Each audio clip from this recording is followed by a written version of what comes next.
That man organized.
Okay. Good afternoon, everyone. I hope you can hear me. So, my name is Hopeton Dunn, and I have been asked to be the moderator for the session this afternoon. I want to welcome everyone, and I want also to thank my brother Herby Miller, the director and curator of the museum, for leading the organizing of this event and for asking me, in addition to being the MC, to say a few words of my own in a presentation.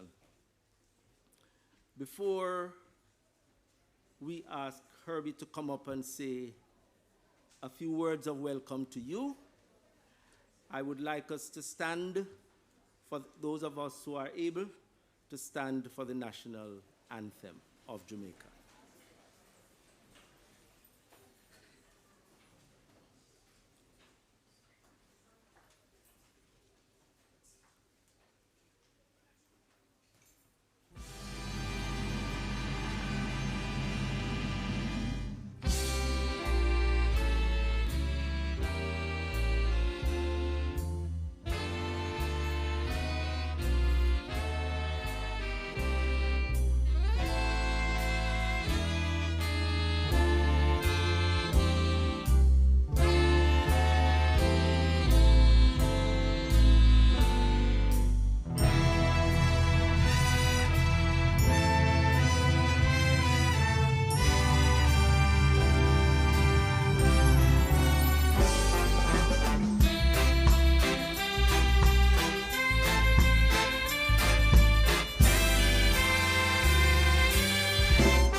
Thank you.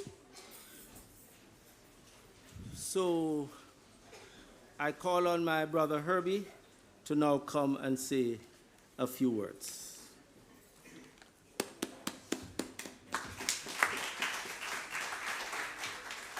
Thank you so much, Hopeton. Heal up all the jammers, and good afternoon to the rest. Very soon, you'll be jamming too. I'm just going to be very brief because I noticed this week there are a few of us who seem to be underage as far as Grounation goes. Not that there's an age restriction, others seem to have restricted themselves.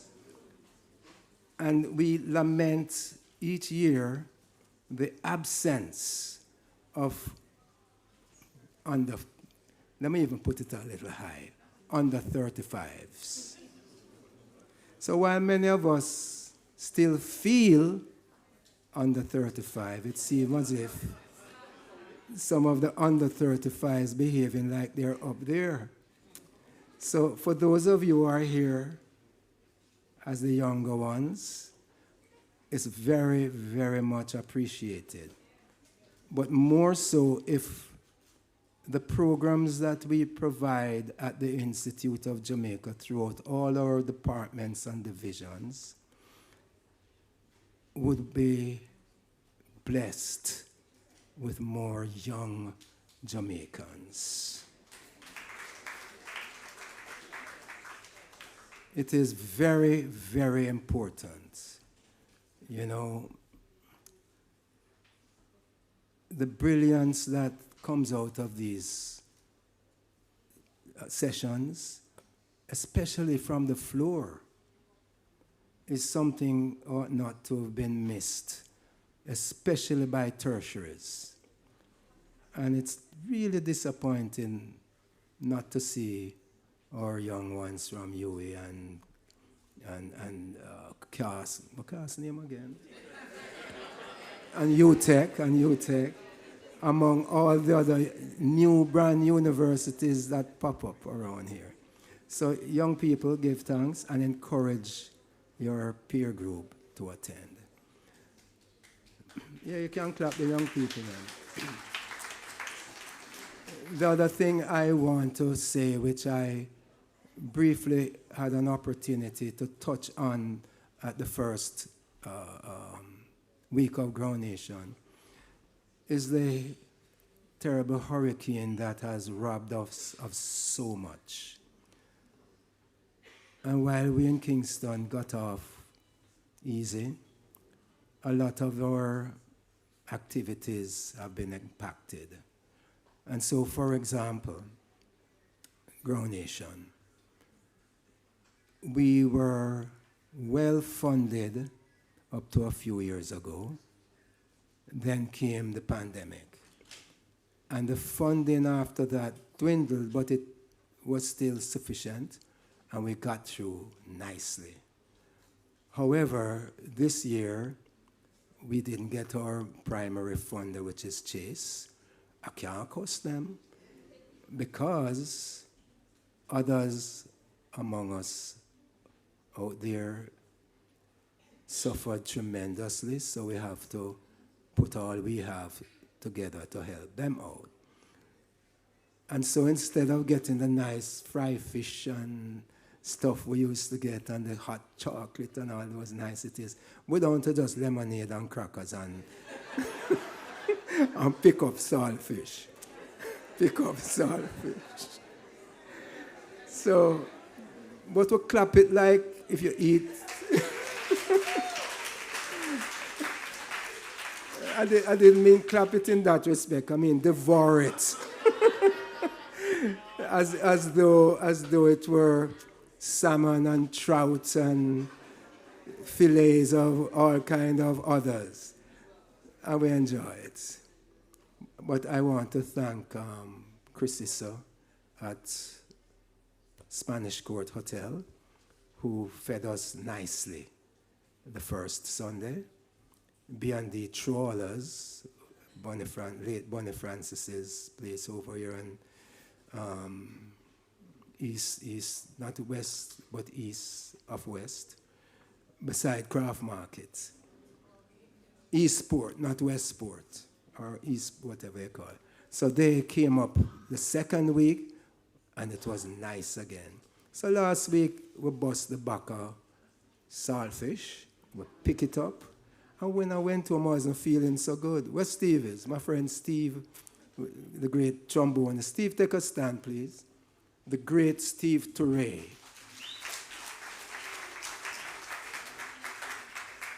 Trombonist extraordinaire. So Steve, I went home, I wasn't feeling so hot, and Steve said, let me take your pressure. Guess what it was?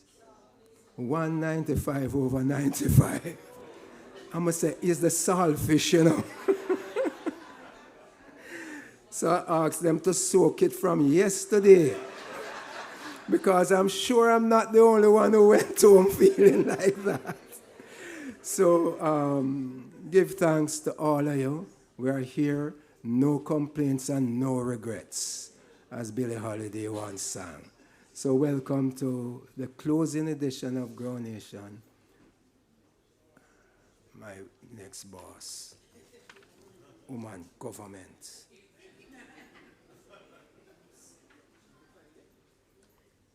So the final installment of Grounation, I just wanted to acknowledge my friend Steve, who leaves, I think, tomorrow. Jerry, find back him way.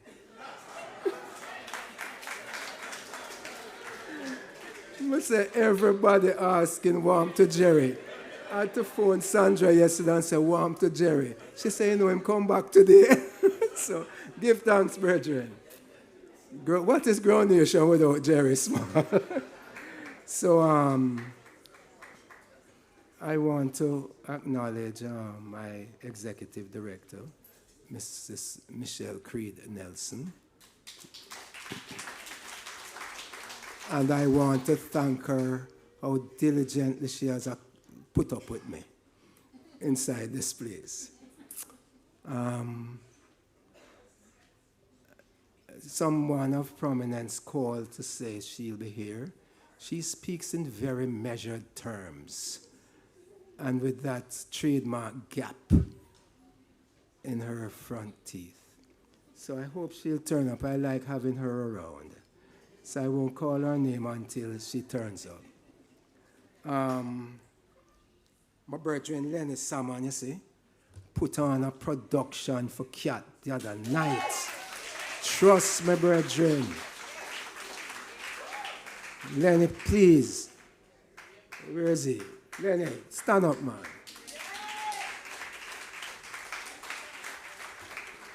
Lenny's production and his team, let me just make that clear too. It was first class. There's a gentleman here who from the beginning of, I got to say Sunsplash, the beginning of Grounation, I always notice each week a little check for a little more than the normal in our little collection box.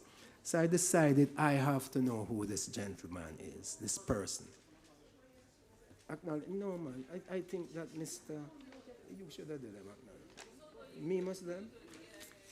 You see what I mean? Her name is Rosemary Duncan. I will stop right there. So I wanted to find out who is putting in this little extra. And I finally tracked him down, and he just wanted to remain anonymous. But he multiplied it by 10 when I discovered him.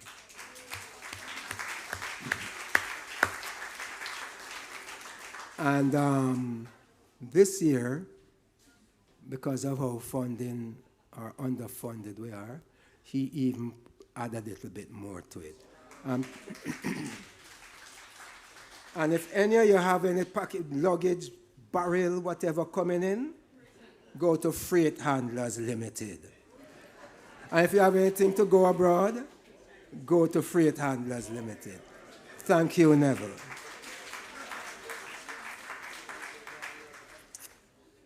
Deacon is in the house. I call him Buddha, but it's two different kind of spirituality. But it's all right, he accepts it. I'm talking about Peter Espew. I won't mention his lifeline sitting beside him because she mentioned herself every week. She jump up on the stage and she behaved just like a Trini behave. But she can really sing. Thank you, ma'am. So I don't want to be here much longer, and I know Miss Duncan in her red frock is going to, our red pants, is going to try again to get me. You see what I mean? Okay, boss. I run into him on Saturday mornings at the market. It's our little ritual. He's just a gentleman who goes about his business. Just one of those who you just walk on by. And then he said, what you're doing at the Institute of Jamaica is so outstanding. I want to make a modest little contribution. So he made a nice high 4-number contribution. So he's gone. He had half more to it. His name is Martel Fennell. I'm going to expose it this morning. And I'm calling them out because, like I started out saying, it's a rough year, and these people came forward. So we are here, and we're enjoying ourselves. Miss Duncan, I'll leave out on the bottom. He'll do the rest. Give Miss Duncan a hand. She actually makes me look like I know what I'm doing. Who? Oh, where's the former DPP? but I don't see her. Well, will you invite her in, please?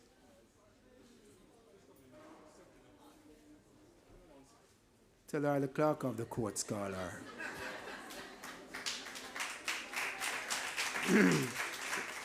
Former.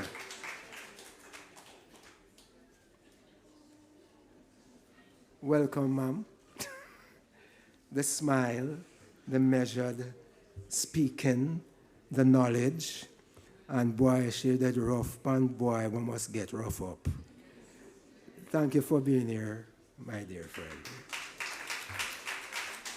I think I can upskidoo now. Welcome and thank you.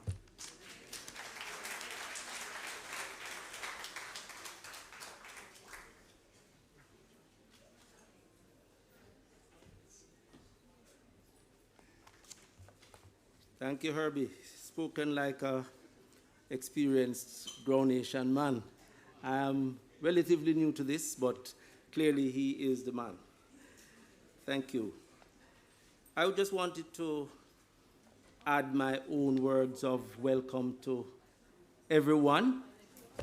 I see my co-presenter, Professor Rupert Lewis, and Maureen present. I'm happy to have you here.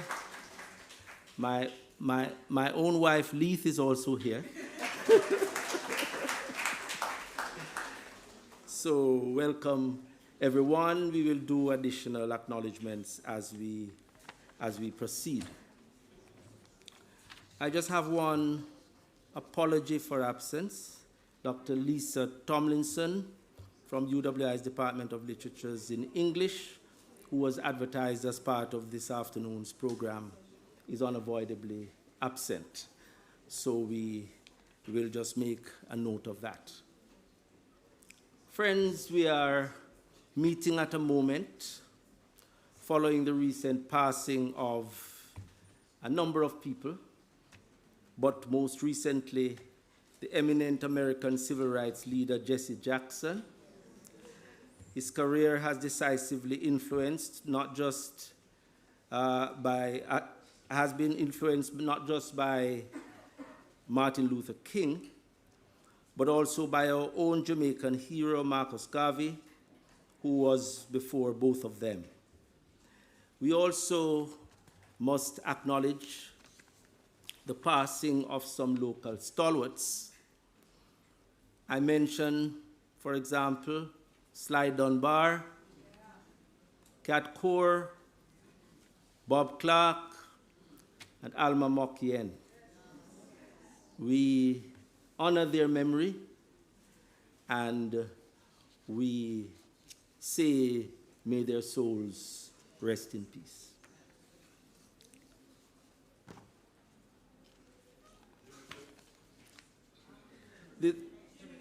Jimmy Cliff, yes, Jimmy Cliff indeed, even earlier.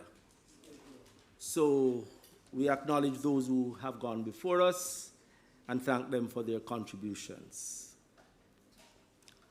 Herby reminds me that the theme for today is focused on Marcus Garvey in the context of music and the arts as Black aesthetics and Pan-African consciousness. So that is the focus of our session today, which is the final in the series of Reggae Month, Black History Month, Grounation. Herby has taken the risk to ask me, a professor of telecoms and digital media, to reflect on the political and cultural legacy of Marcus Garvey in a room full of Garvey specialists and cultural exponents.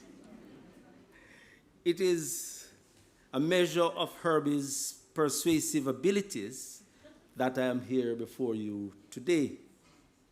But, truth be told, it's also from my own conviction that we need not maintain these silos of knowledge and that we can dare to cross boundaries of interdisciplinarity in the search for new insights.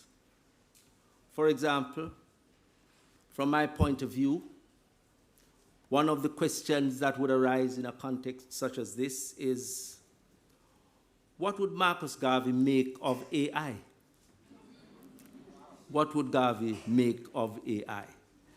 I leave you to reflect on that a little and to offer your own thoughts as we go to the more conventional aspects that deal with the theme today. So you will bear with me in speaking just as someone with an interest in the life of our first national hero, and in a quest myself to better understand Garvey's role as a political activist, but also as a journalist, a poet, an author, and an orator. I need not remind a gathering such as this that Marcus Garvey died 86 years ago, having lived from 1887 to 1940. He died at the relatively young age of 52 years. In such a short lifespan, he transformed our consciousness as Black people, people who were suffering and are suffering under the yoke of imperial dominance. We just need to look north, under the historical burden of colonialism, ethnic denigration, lynchings, and in some cases, even self-hate.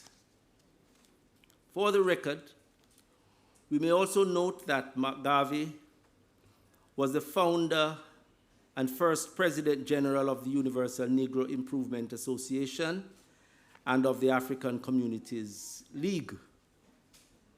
He was also the light and vision that illuminated and inspired generations of Africans at home and abroad, and who exhorted Black people to recognize our own self-worth and to exercise our own cultural and political agency for transformation and for global leadership. As some of you will be aware, my wife and I returned recently from the African continent after having spent 6 years there in residency and in academic and cultural engagements, particularly in Botswana and South Africa. While there, it did not take us long to recognize the high esteem in which Jamaica and its cultural icons are held by people on the continent. Among these icons, widely known would be Bob Marley, Peter Tosh, Burning Spear, Luciano, Culture, and many others. But less so Marcus Garvey, because we collectively probably has not done enough to reaffirm and underline Garvey's monumental work in the period that he lived and operated. This recognition that I speak about was especially in the case of the generation of Africans that participated in the liberation struggles against colonialism and against apartheid. In his celebrated autobiography, The Long Walk to Freedom, for example, Nelson Mandela identified Marcus Garvey as being among the, quote, African heroes that greatly influenced his life. Mandela, who is known to have read the philosophy and opinions of Marcus Garvey, embraced Garvey's radical African nationalism, which Mandela regarded as a catalyst to the decolonization of the African continent. Mandela is said to have acknowledged that Garvey's work and pronouncements gave him not only a sense of tremendous black pride, but also the courage to undertake his own legal defense at the Rivonia trials in South Africa in 1963. So our hero has had tremendous impact, even at the highest levels around the world.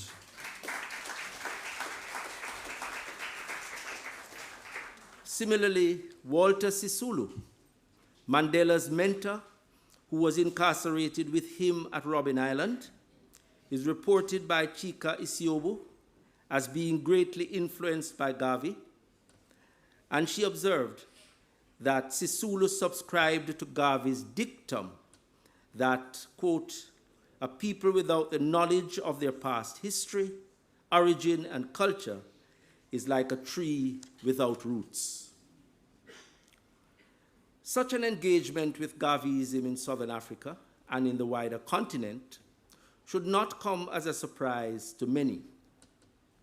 According to the Afro-European cultural historian Giulia Bonacci, there were as many as 8 active UNIA branches in South Africa in the early 1920s, with others located in other parts of the continent, that part of the continent, including in Southwest Africa, Namibia, Rhodesia, Zimbabwe, Nyasaland, Malawi, Bechuanaland, Botswana.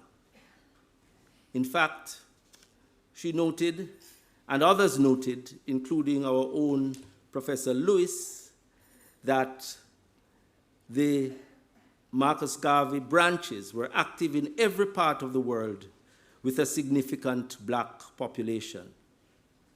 Of an estimated 1,900 UNIA branches globally, the United States accounted for 725, Cuba about 52, Panama 47, Trinidad 30, Costa Rica 23, and Jamaica 11.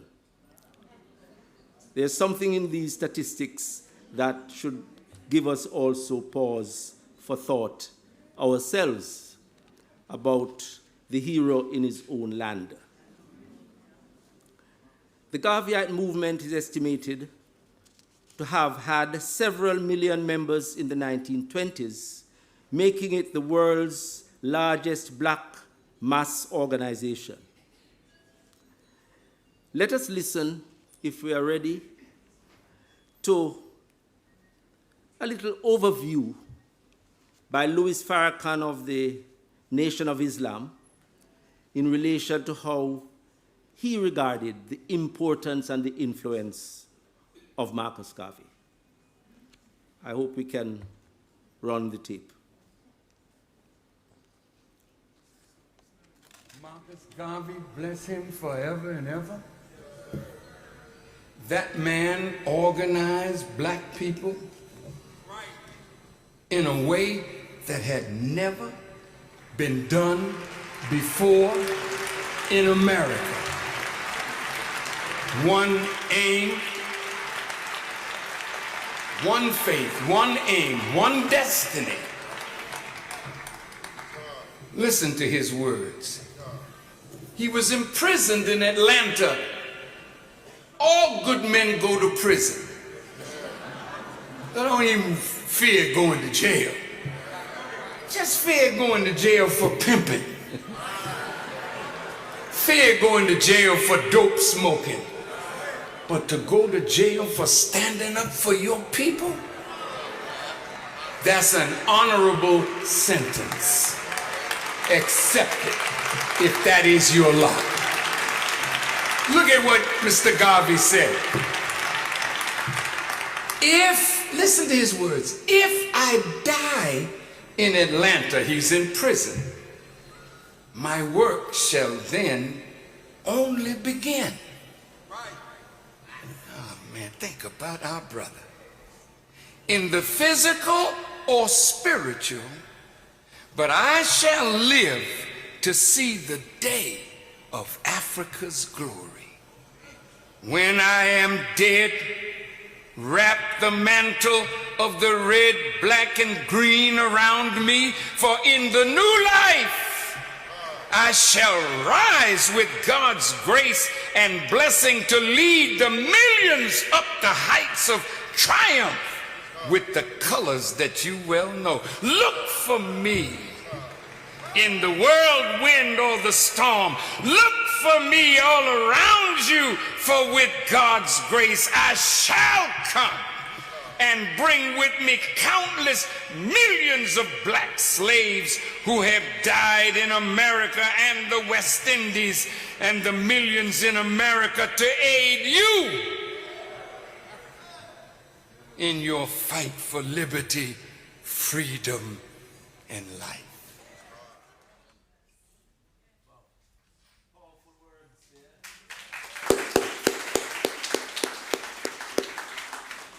You can hear the messianic character in the citation of Marcus Garvey. And indeed, he preceded and helped to set the foundation for a great deal of what was to come. Garvey's message was that every African should take pride in their history and their achievement and maintain the dignity of the black race. This message hugely inspired many in the 1940s, 50s, and 60s.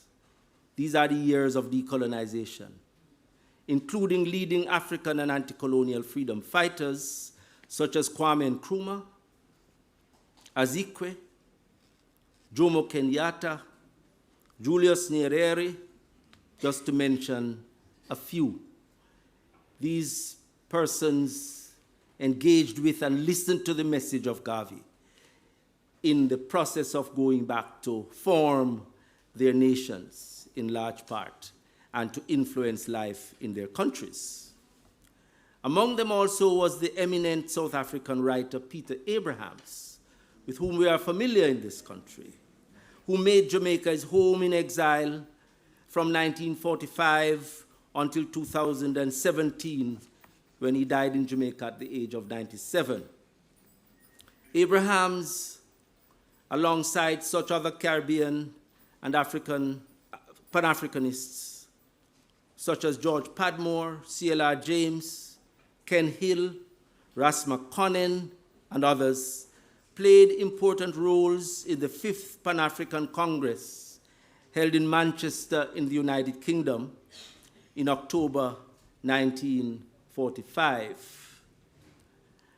I was quite interested to note in reviewing the minutes of this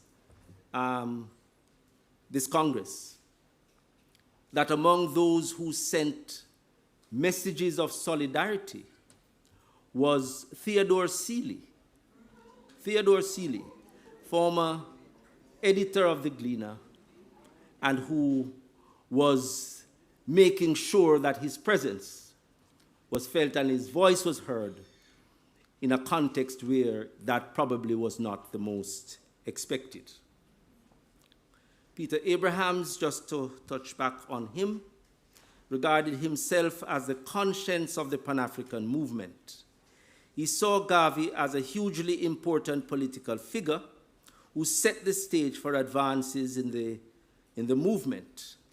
In a lengthy interview that I conducted with Abrahams in 2004, he observed that without Garvey, black people the world over would not have attained the anti-colonial and political milestones that we achieved in the 20th century, and he credited Garvey for helping to lay the foundations for our 21st century resilience that we have lived, that we have come through to the 21st century. And we are now still resilient enough to be living, notwithstanding what is happening in the north of our continent, what is happening in Cuba, what is happening in Venezuela, and so on. We are resilient, and we will continue to be so, notwithstanding what we have been and are going through. Garvey's radical nationalism of race first often conflicted with the more tolerant and integrationist ideas of leaders such as W.E.B. Du Bois, or Du Bois, you can choose, who regarded Garvey as a dangerous, divisive figure. But W.E.B. was not alone. So did, by the way, Norman Washington Manley, with whom Garvey had many well-documented clashes. Despite these conflicts, Garvey's influence as a leading proponent of black liberation, of self-reliance and empowerment, made him an inseparable component of the creative and political flowering that was described as the Harlem Renaissance.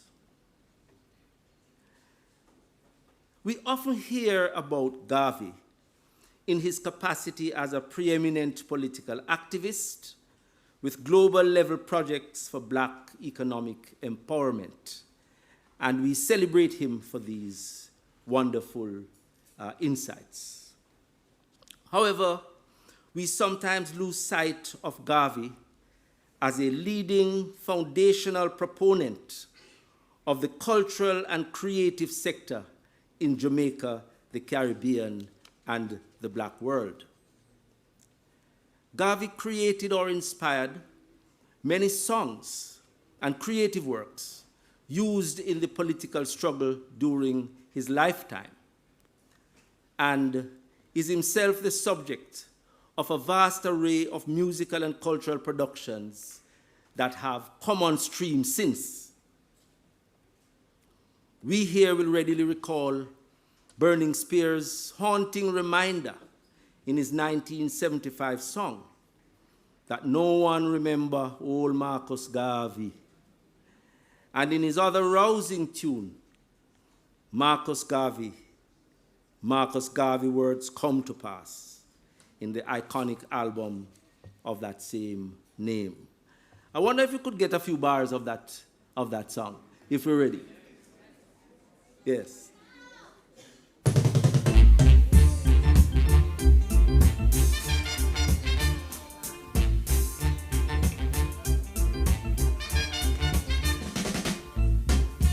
Marcus Garvey words come to pass. Marcus Garvey words come to pass. Can't get no food to eat. Can't get no money to spend. Oh, can't get no food to eat. Can't get no money to spend.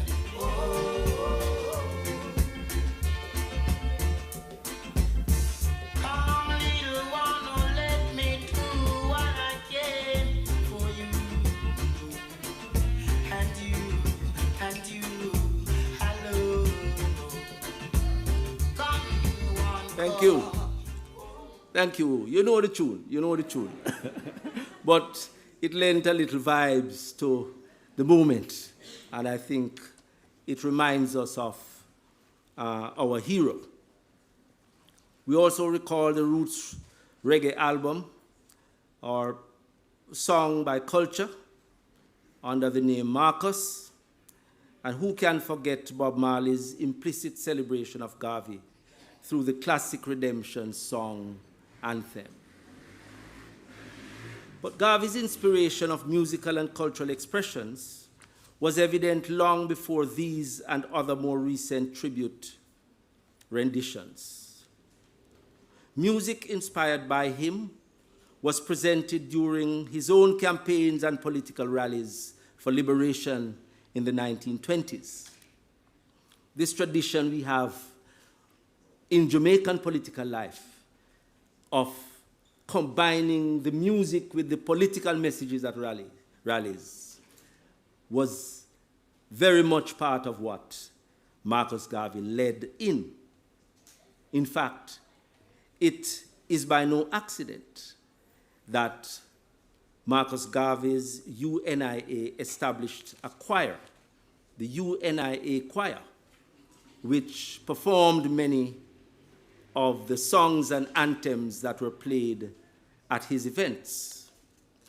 Among the more established such works was the Universal Ethiopian Anthem, which opened every Garvey rally around the world.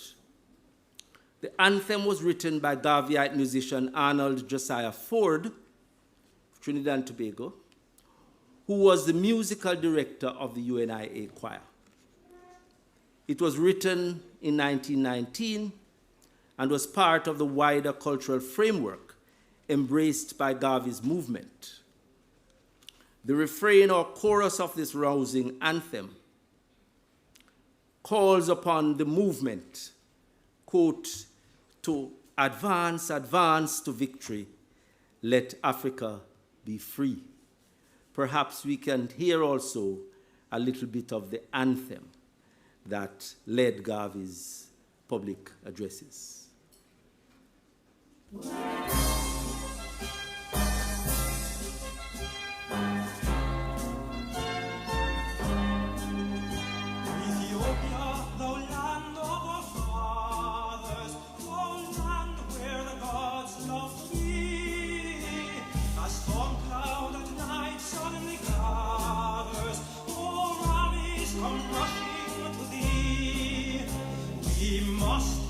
Fight be victorious when swords are thrust outward to gleam.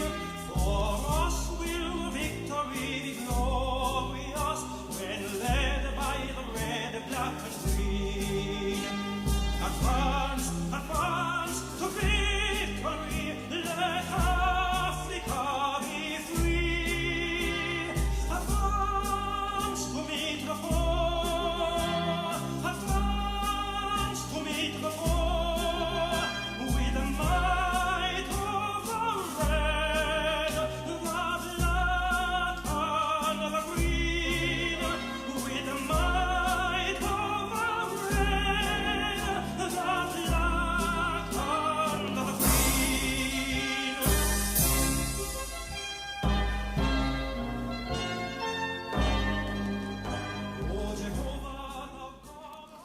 Okay, so I urge you to download and play that anthem in its entirety for your engagement with the thinking, the cultural ideas. That was very much part. Yes, that anthem was sung by Jimmy Tucker. Yes, indeed. That anthem was sung by Jimmy Tucker. We can give him a big clap too. In blessed memory, we can give him a big clap. Devoted Garveyite journalist William Alexander Stevenson gave an account of how the anthem was composed. It's a sad story that I won't get into, but I will say that journalist, writing in an edition of the Negro World newspaper, writing in 1923, located the anthem as part of the fusion of the cultural and the political. He also gave full credit to Marcus Garvey in the following terms in respect of his contribution to inspiring that song. He said, "Nor can we leave unsaid a word of praise for our fearless and intrepid leader, the Honorable Marcus Garvey, who gave us hope, courage, and overwhelming inspiration to work and contribute our might, M-I-T-E, as well as our might, M-I-G-H-T, for the redemption of our motherland." This was written in 1923, contemporaneous with Garvey's life and work. It is not widely enough known, friends, that Marcus Garvey was also a poet, a playwright, and literary exponent. This is where Herby's appeal for us to disseminate the word from these events and about our heroes more among our younger population, so that they too can become engaged and deeply understand where we are coming from.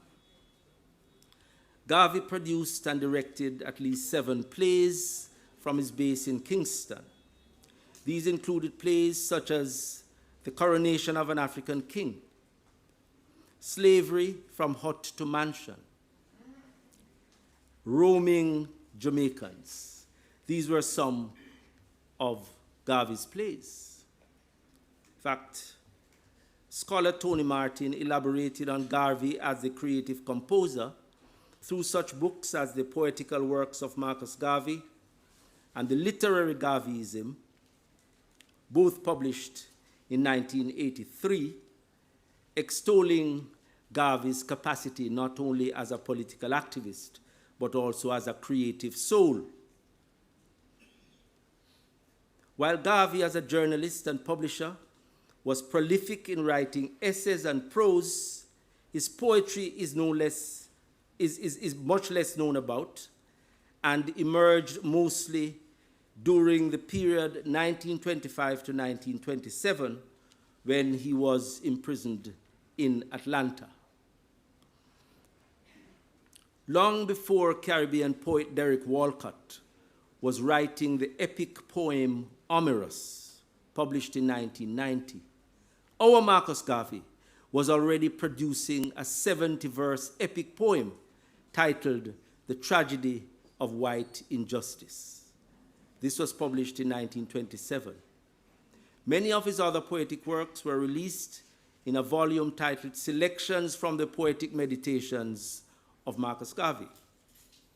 Among other poems that he wrote were Hail the United States of Africa, as well as Africa for the Africans and My Trip to the West Indies.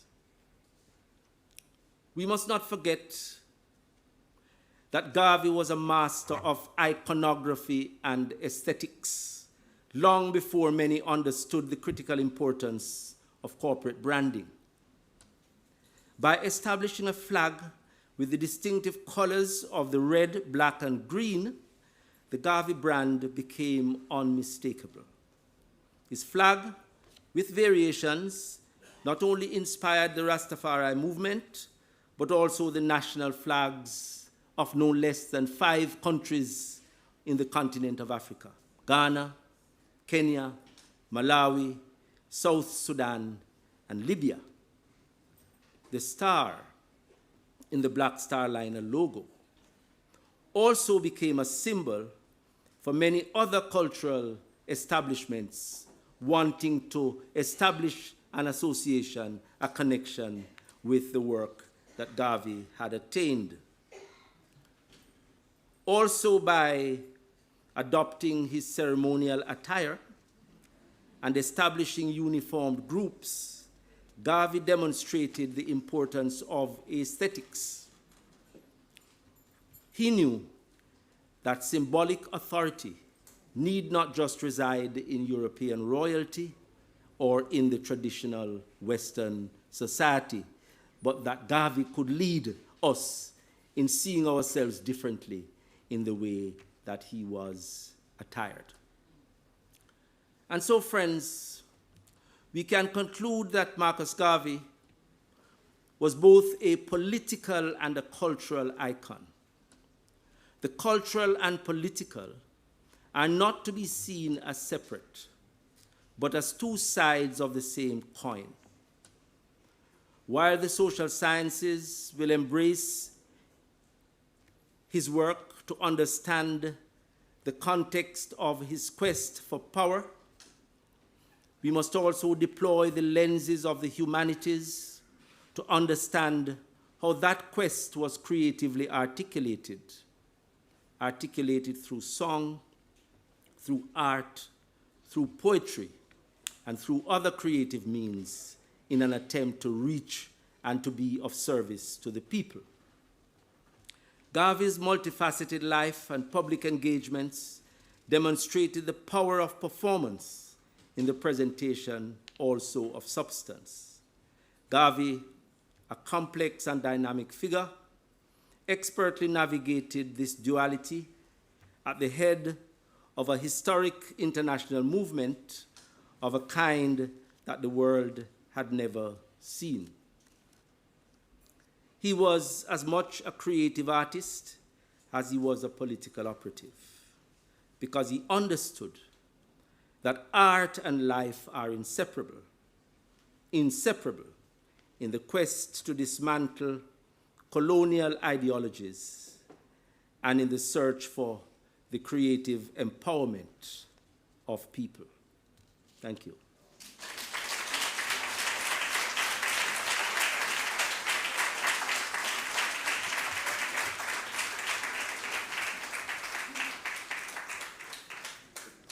Thank you very much. And it is now my pleasant duty to call on my friend and colleague, Professor Rupert Lewis, to be the next person to address you. Can we welcome Rupert?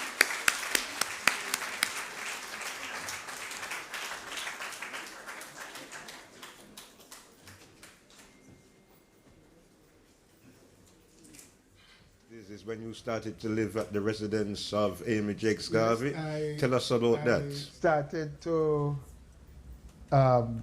visit Amy Jacques Garvey from around 67 Okay. every week, doing chores for her. Why? Well, my mother had told me about Garvey from I was in Port Antonio.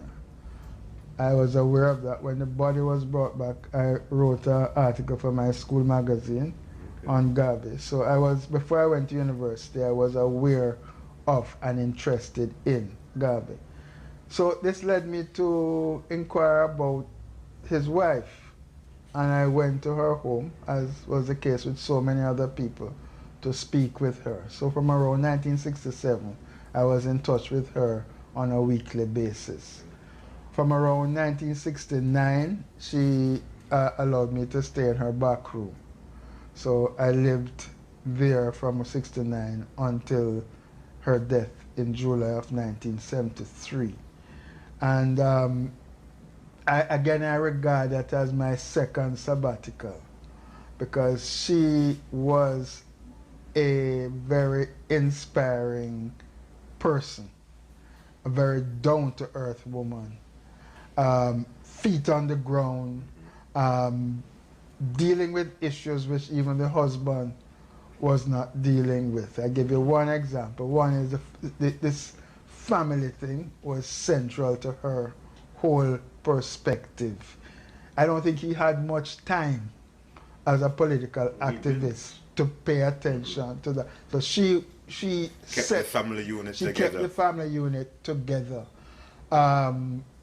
She lived pretty modestly from some rent. She had a house that was rented, but never worked for anybody in her life. Okay.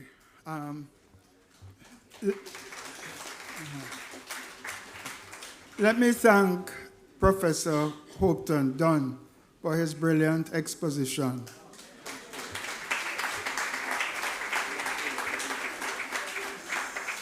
And I think he has left us with this question he started out with. What would Garvey think of AI? And it's a question we all need to follow through, particularly in the field, in every field, because AI is so foundational to how the world is now being transformed. So thank you again, Hopton. I'd like to thank Herby Miller for inviting me last week to present today. I really was looking forward to hearing Dr. Lisa Tomlinson, but she, for some reason, is not present. So this, coincidentally, is the 130th anniversary of the birth of Amy Jacques Garvey. So my presentation is about her.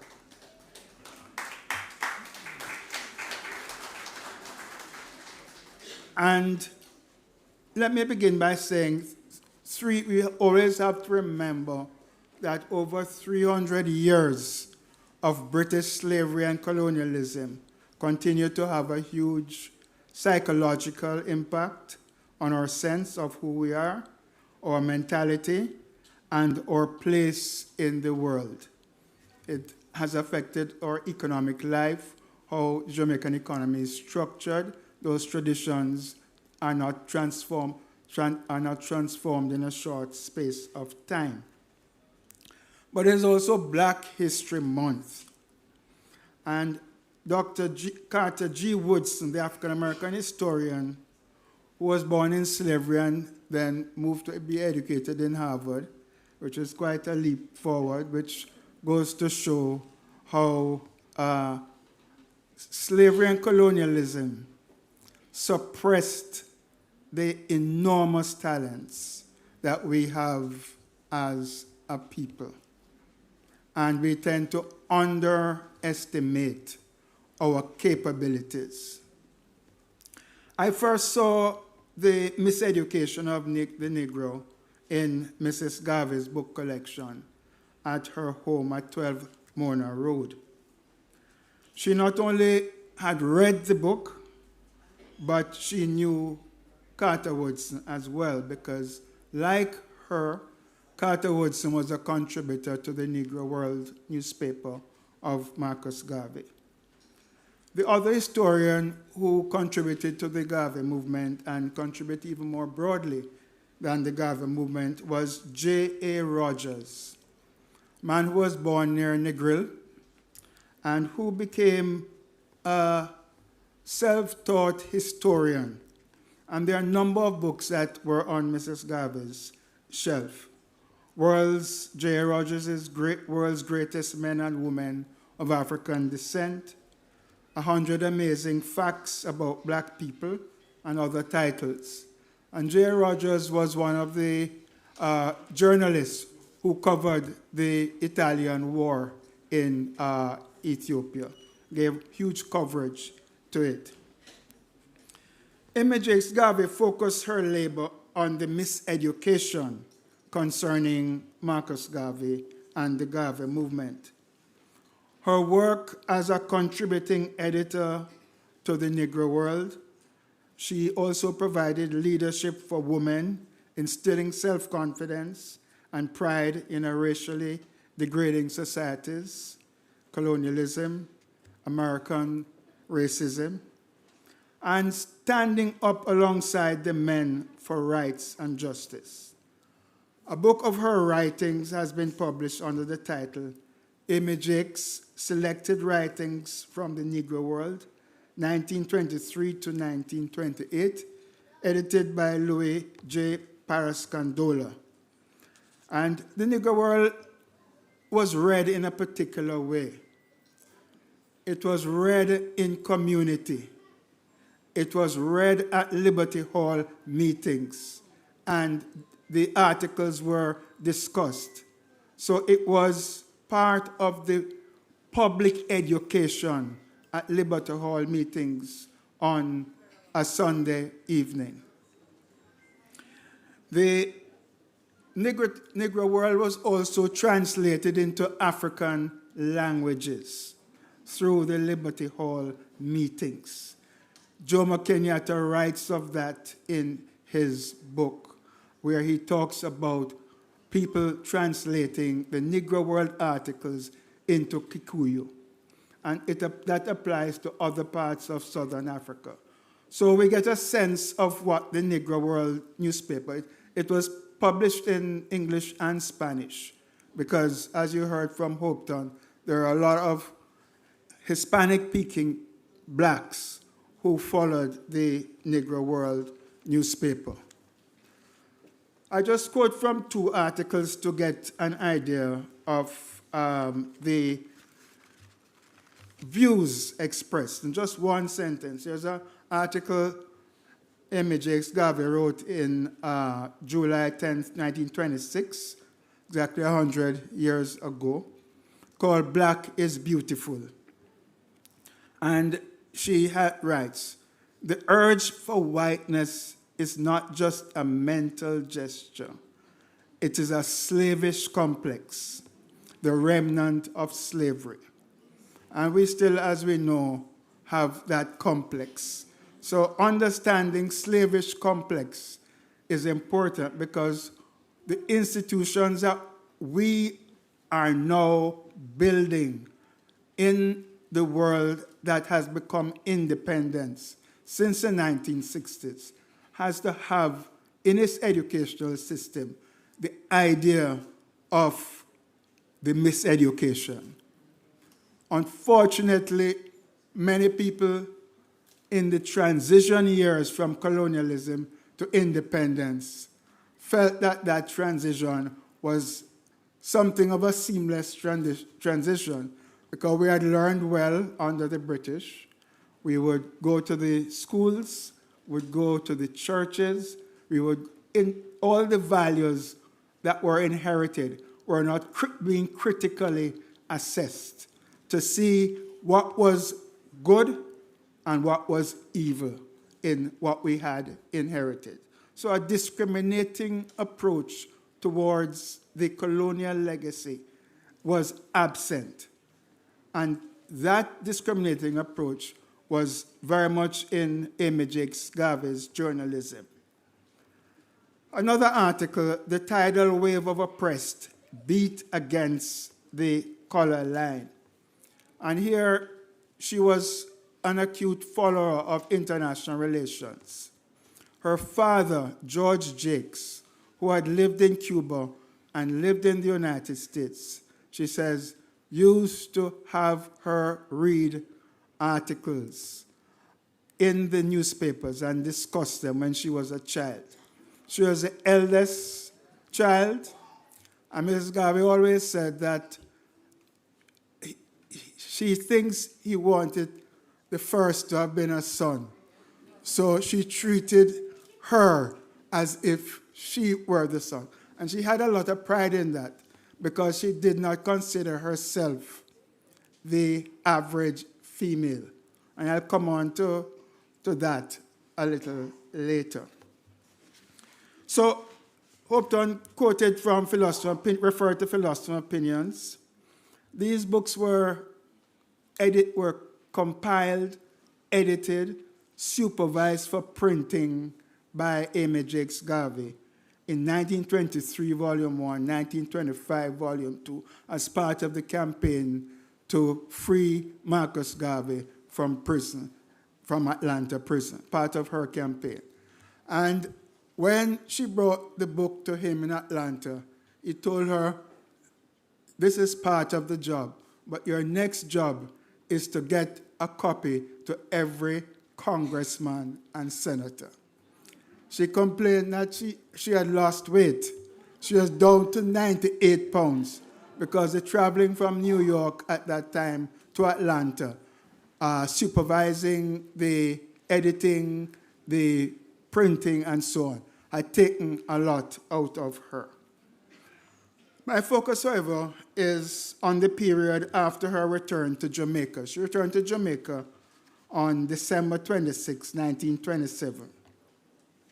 And I want to deal with the birth of her sons, Marcus and Julius.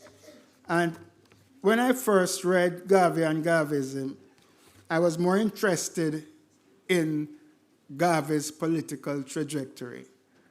But after many years in rereading it, I see in Garvey and Garveyism a suppressed autobiography that comes out in certain paragraphs, and particularly in the paragraphs having to do with the children. This is her writing about the birth of Marcus Jr., who was born in 1930 and died in 2020, distinguished engineer, and I talk a little about his career. Quote, on the 17th September 1930, our first son was born at home.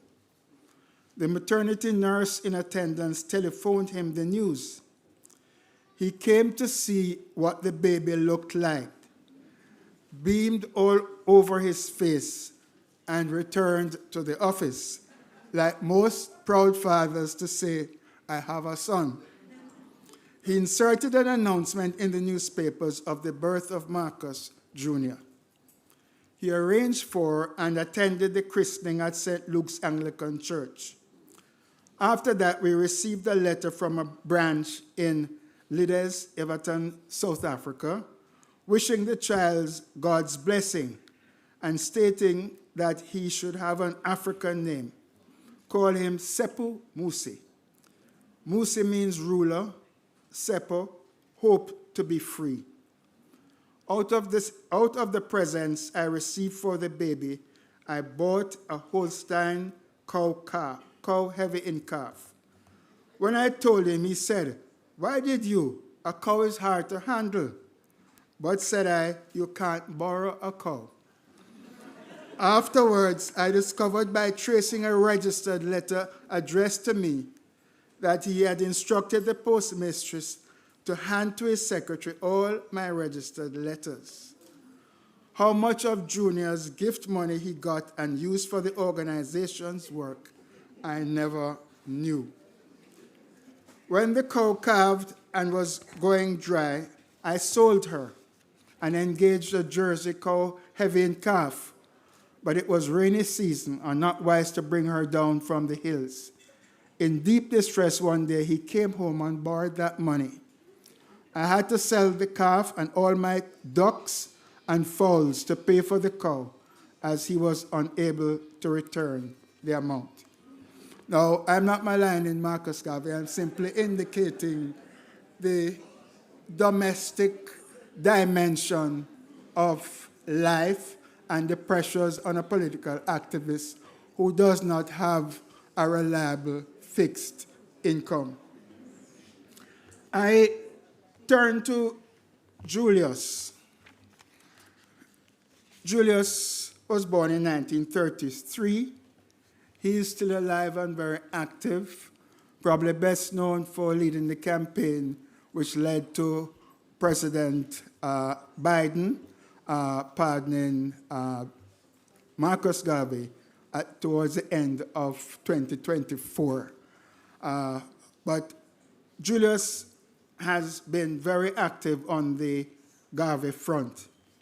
This is Julius's description of Julius's birth. Quote, "The night of the 15th and until dawn of the 16th August, 1933, Jamaica experienced a cloudburst, torrential rains, accompanied by high winds and fork lightning. Homes were washed away, lives lost, fields flooded, fallen fruits blanketed the ground underneath, battered limbless trees. Water mains burst and devastation was everywhere. Angry nature had added to the misery of the poor and to the ill convenience of the better off people.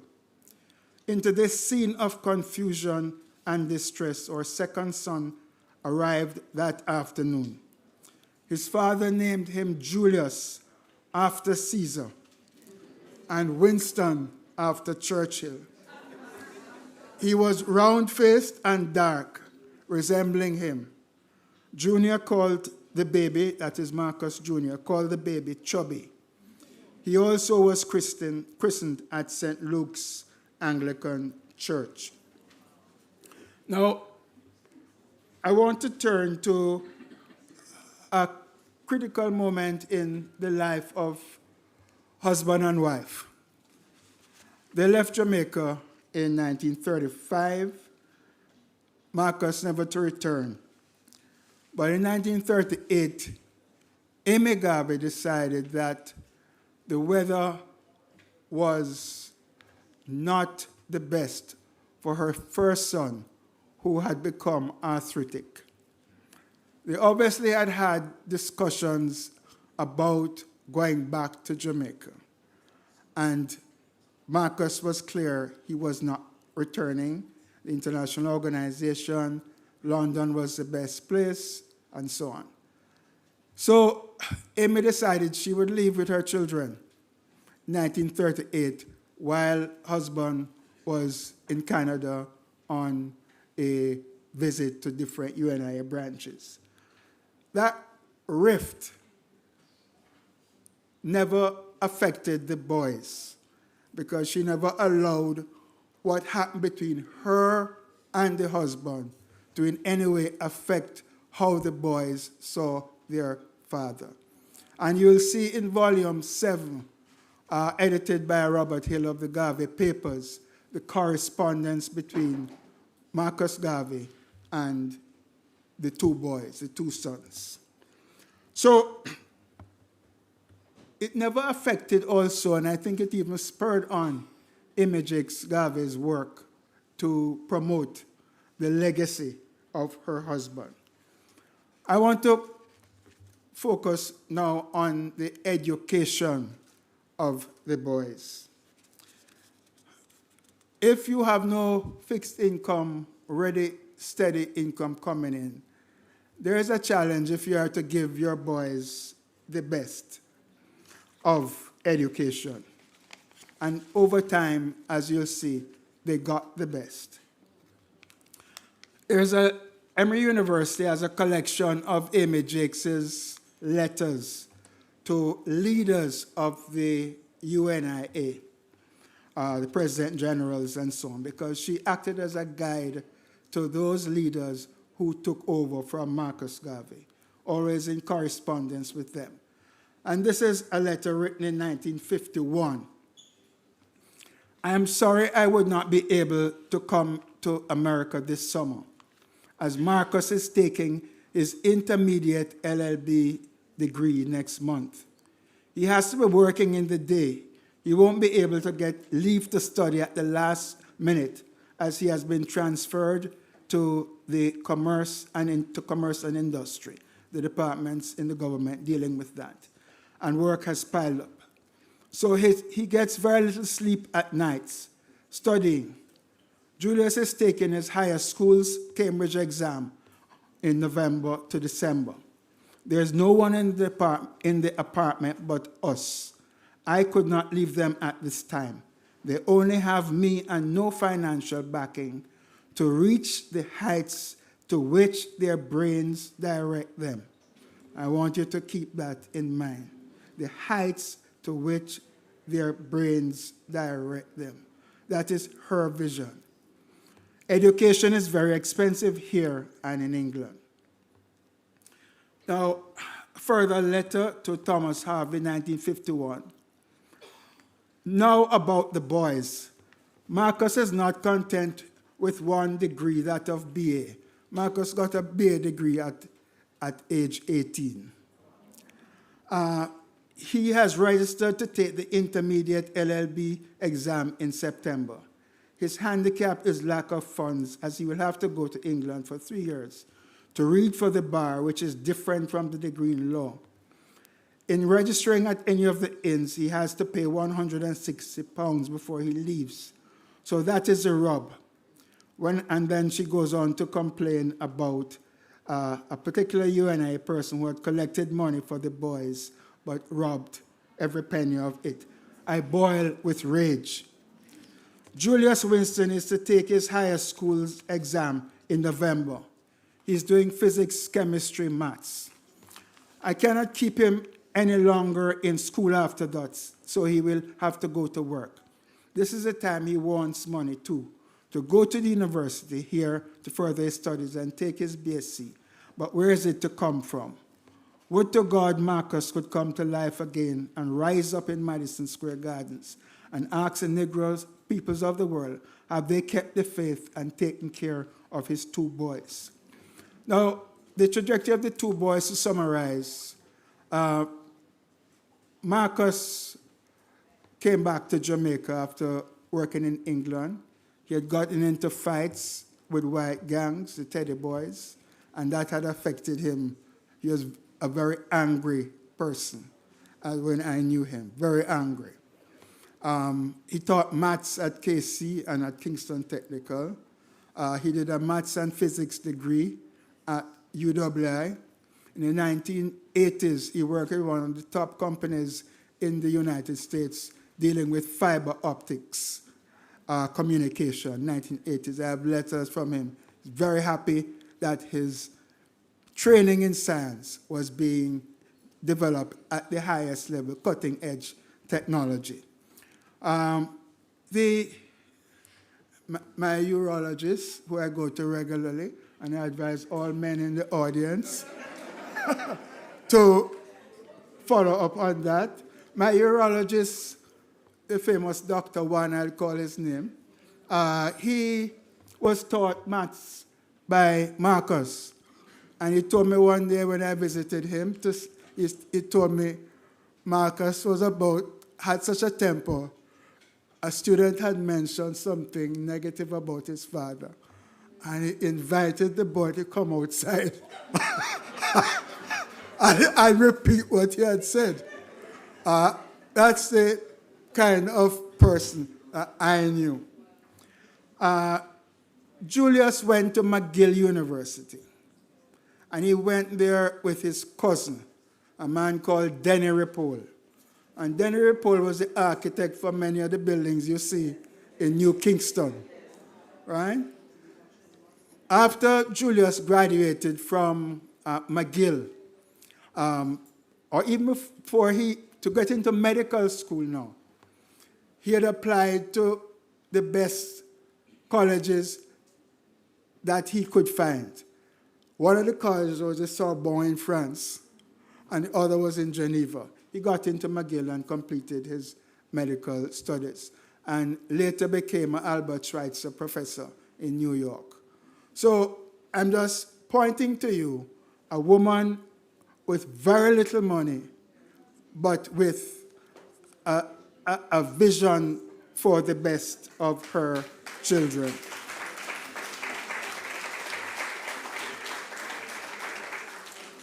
And why I emphasize the family is that in Western society, the individual is the unit. In African society, the family is the unit. And the family is not only the nuclear family. The family is the community. It is broader. It is all-embracing. And anybody who is serious about Pan-Africanism has to be concerned with the family in Jamaica.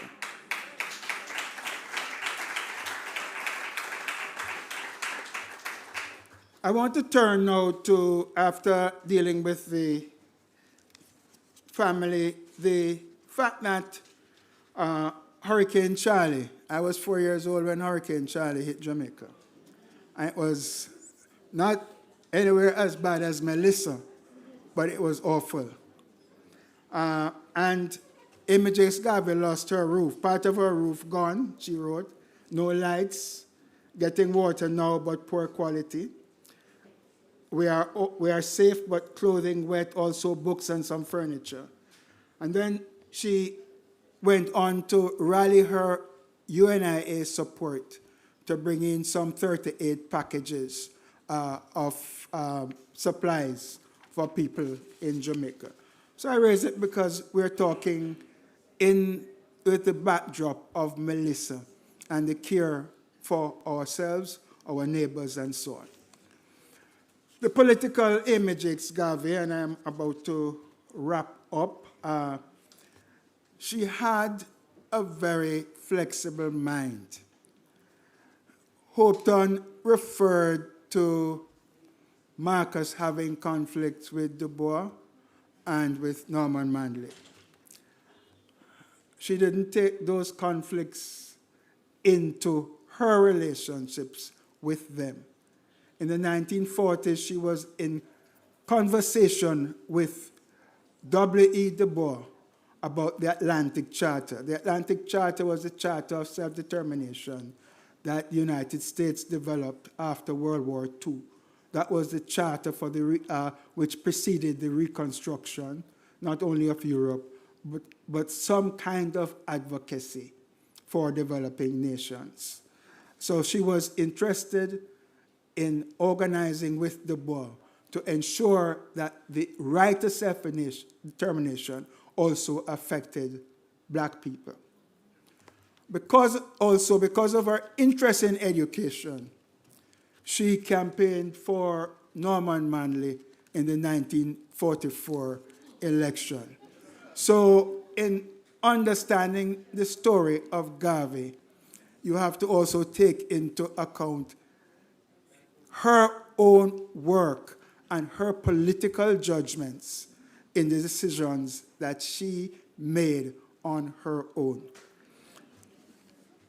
She had a concept of a decentralized Garveyism, and she wrote to Thomas Harvey, President General of the UNIA, and this is a quotation, "For years, MG," she called him, Marcus Garvey, "has purposely decentralized Garveyism, as it could not be contained in the UNI alone, as big powers were always out to destroy it by using the officers and propagandizing the membership. So since his deportation from America, he always organized and subsidized all sorts of groups of students, seamen, traders to carry on the work of Garveyism under all sorts of names. So that today, what is going on in Africa is being carried out by men and women who have sat under his teaching in England. But it all had to be done secretly. So leadership of the peoples of African descent is formulating itself in Africa by Garveyites born and bred there, who are willing to lay down their lives for the country. This does not interfere with the leadership of the UNIA or the American field or the Caribbean field. Her vision of the Caribbean was a federal vision. That's what she ends the letter saying. So my colleague Robert Hill, to whom every Garvey scholar owes a debt, and future generations who will study the movement owe him a debt, did 2 or so volumes on African Garveyism, which is a distinct experience from the American Garveyism or from the Caribbean Garveyism, because these were interwoven with African languages, African cultures, African practices, and it's well documented. It should be remembered that this was not an easy job, because in Senegal you could be imprisoned for 5 years for being caught with the Negro world.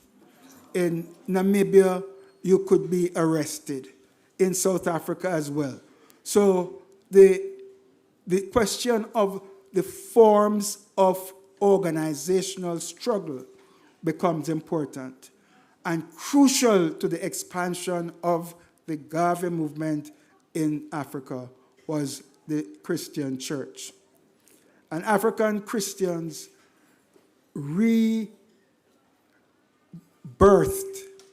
their Christianity in terms of African nationalist ideas.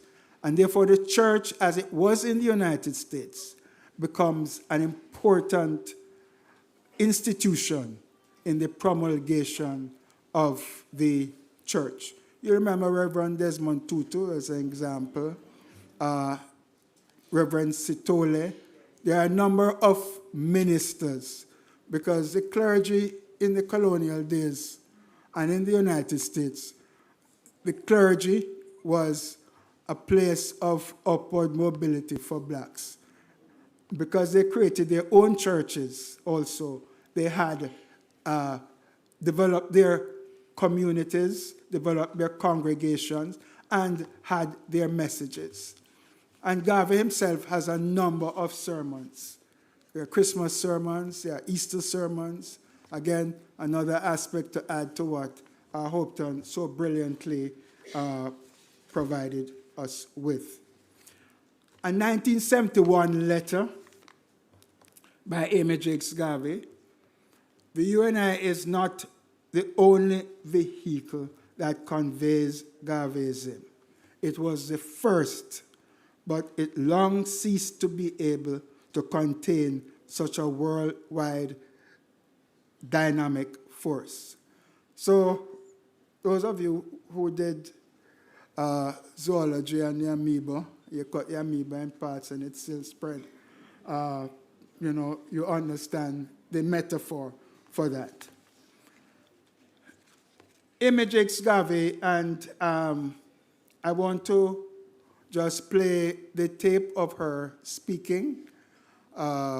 This, I think, is in 1968.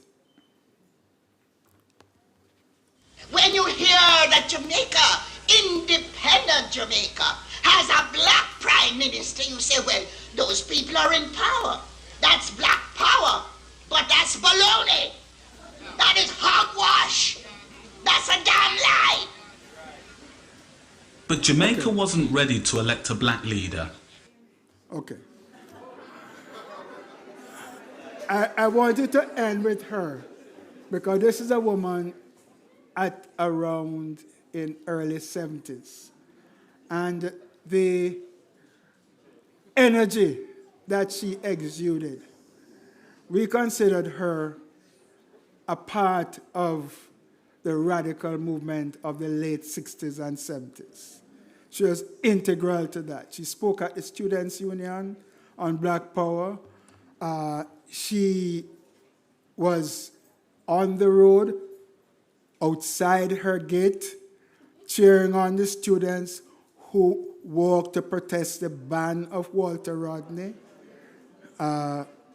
She was involved with encouraging the Abeng movement, which was, the Abeng group was a particularly important group in 1969, which brought together a wide range of social forces and produced a weekly newspaper, which again had a different way of distribution, because when we went on a Friday or Saturday distributing the Abeng newspaper to communities all over Jamaica, I had the Port Antonio run.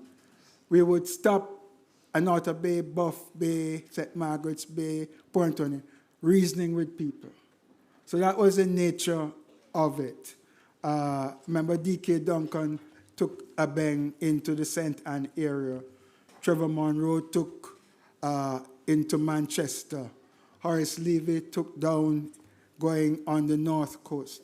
So the Abeng group built a political force, political and cultural force. One of the contributors to Abeng is Jerry Small, where he wrote a brilliant article on Don Drummond. And I mention this because Mrs. Garvey was an integral part of what we are doing. And there are many of that generation who went to 12 Mona Road to sit with her, to talk, and so on. But in addition to her activism, she had published Garvey and Garveyism, borrowing money from UNIA people. She had written it in 1958, and she wasn't able to publish it until 1964. However, when the Black Power movement and civil rights movement started in the United States, scholars and white publishers started to become interested. And they took Garvey and Garveyism. Collier Macmillan out of New York published it. And then she edited 2 books which were posthumously published. One was the More Philosophy and Opinions, which is hardly well known as the 2 volumes. But she edited that book with Professor S.C.N. Udom out of University of Ibadan in Nigeria. And that came out in London and New York. And the distinctive feature of More Philosophy and Opinions was that it included Jamaican material, the Jamaican writings of Marcus Garvey. And then there was Marcus Garvey and the Vision of Africa. I just want to say that she, in 1973, rejected the offer of the Michael Manley government to receive a pension. Pension of, that started that whole pension for former prime ministers and wives. And she wrote a letter where she made a number of points. She said Jamaican poverty levels are too high. Policies have to be brought to bear on poverty reduction. She also said that Garvey's work must be taught in schools. Must be taught in schools. So that what I've tried to do this evening is to introduce a huge dimension of the Garvey movement, which is the woman. When in the 30s, the Garvey movement were mostly female. A lot of people are not aware of this, and younger colleagues have been writing on the women in the Garvey movement. Dr. Nathaniel Duncan just published a book on Garveyites, women Garveyites, and there are other books that are being published. There's a whole different world emerging from the ideas of these women about the role of women in society, about the family, and about justice and brotherhood and so on. So thank you very much for listening.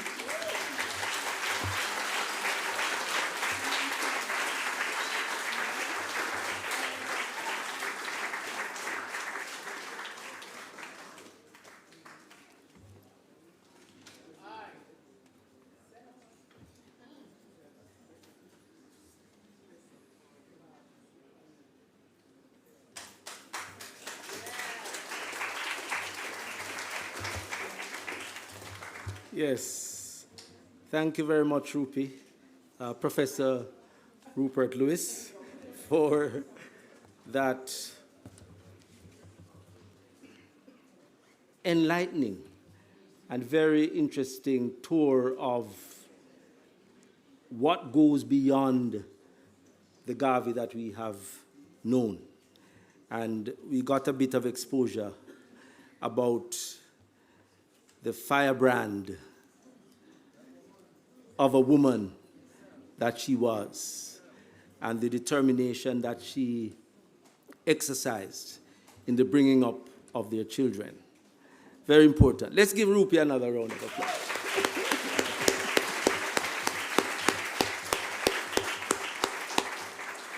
I had the good fortune to co-edit with him some time ago a volume published by a journal edition published by Routledge on communicating Pan-Africanism, Caribbean leadership and global impact, in which he spoke about many of the Africa-related elements of Pan-Africanism, while I focused on some of the work of Peter Abrahams, and we both wrote together about the importance of the messaging elements of Pan-Africanism.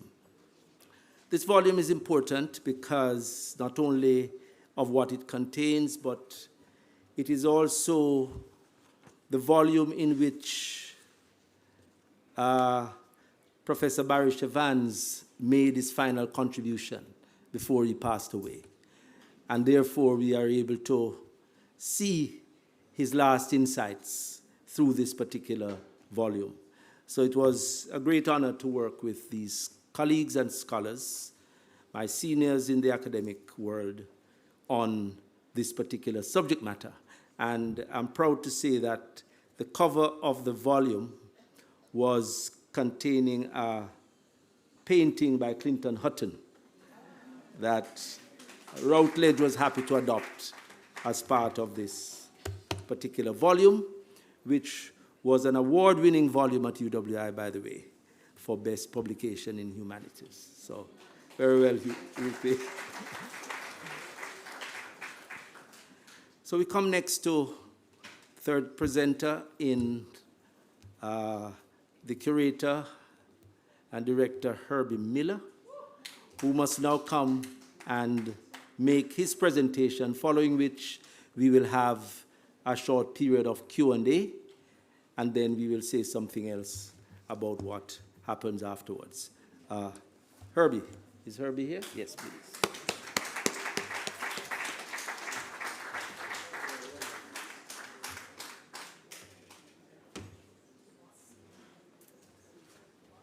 Again, good afternoon, and welcome to you all. I like to use cricket as an analogy, because I did fancy myself as talented enough. But then, when you have opening batsmen who have you sitting in the pavilion sweating, who have totally devastated the bowling from the other team, and then it's your time to go in, you're more nervous than nervousness itself. Because both our opening batsmen today have done such a great job.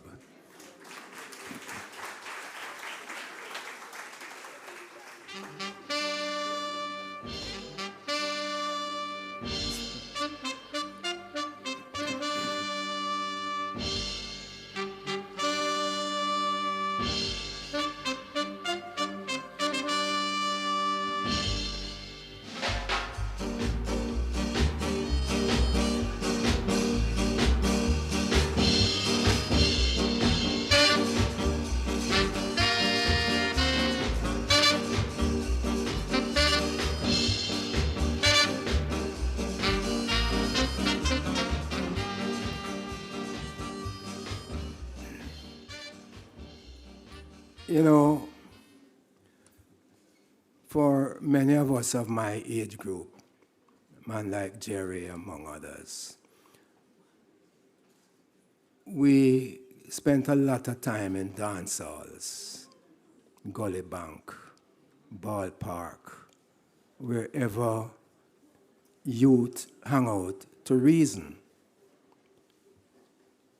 And it is in these spaces that many of us were made what we call conscious. Some years ago, we were at a send-off for a friend, and our friend G. White was with us, among others, Jerry. So Jerry said, and it was a small party of us, maybe half a dozen. And Jerry said, when you come up, if a brethren, meaning an elder, should refer to you in a particular way, what would be the proudest you would feel having been referred to in a particular way? And as we contemplated it, I said, when a set of elders would look at a youth and say, boy, the youth, they're conscious, or some conscious youth that, it meant that you were absorbing a level of reasoning that we weren't taught in schools or any other kind of established institutions.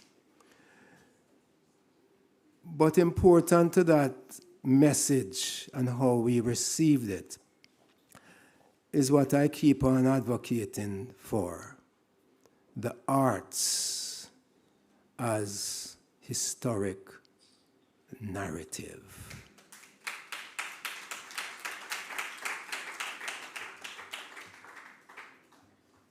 Because through music in particular for us, but as both speakers just mentioned, Hopeton and Rupert, the poetics of Marcus Garvey and the poetry of the period, all the way to the Harlem Renaissance, reflected what Garvey's teaching was all about, and much of it even in a very militant way. For example, Claude McKay's If We Must Die. And some time ago, the late Barry Chavans invited me to talk about music and Garvey at Liberty Hall.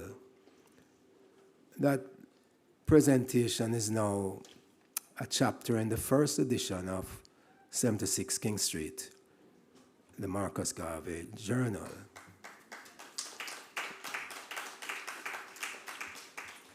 And I promised 3 essays, 2 of which have been done. And the first one was entitled Marcus Garvey and the Radical Black Music Tradition, which was based around 1914 up to the 1960s, on how jazz and blues musicians in the United States created music that reflected what Garvey was about. So if it was Max Roach's 1967 Garvey's Ghost, Sonny Rollins's Freedom, Max Roach's Freedom Now Sweet, among others, Coltrane's Alabama, Mingus's Fables of Phoebus. All of that music came out of the exposure to what you and I, Marcus Garvey's teachings were all about. Of course, again, we heard earlier on about the plays that were put on, the music that Ford created, Garvey's whole way of using culture to uplift and enlighten. And that's what I am all about. How do we use the arts and culture to uplift our people? Which is why we came up with Grounation. How do we have speakers of the caliber that we just experienced?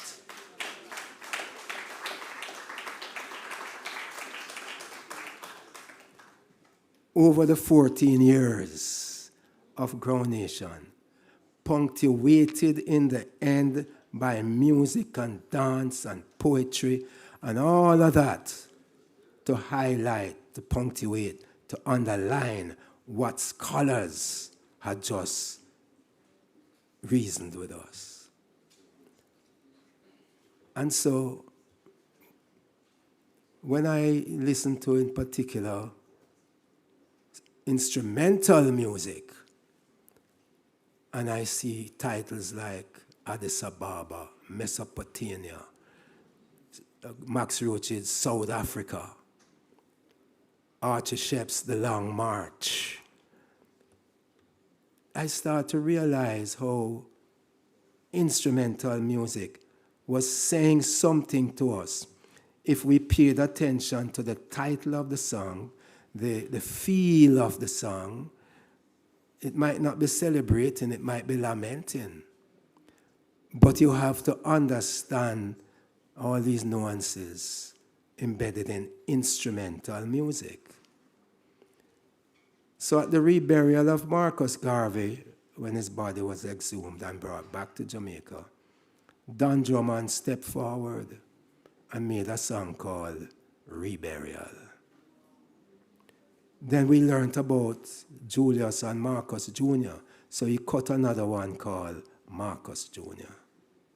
The great Wilton Guinier, tenor saxophonist, when Ghana gained independence, he cut a tune called Ghana. And so along the way, these instrumentalists are enlightening us, but urging us on to go and say, why would the Scatolites make a song called Fidel Castro or Cuban Blockade? How relevant it is today.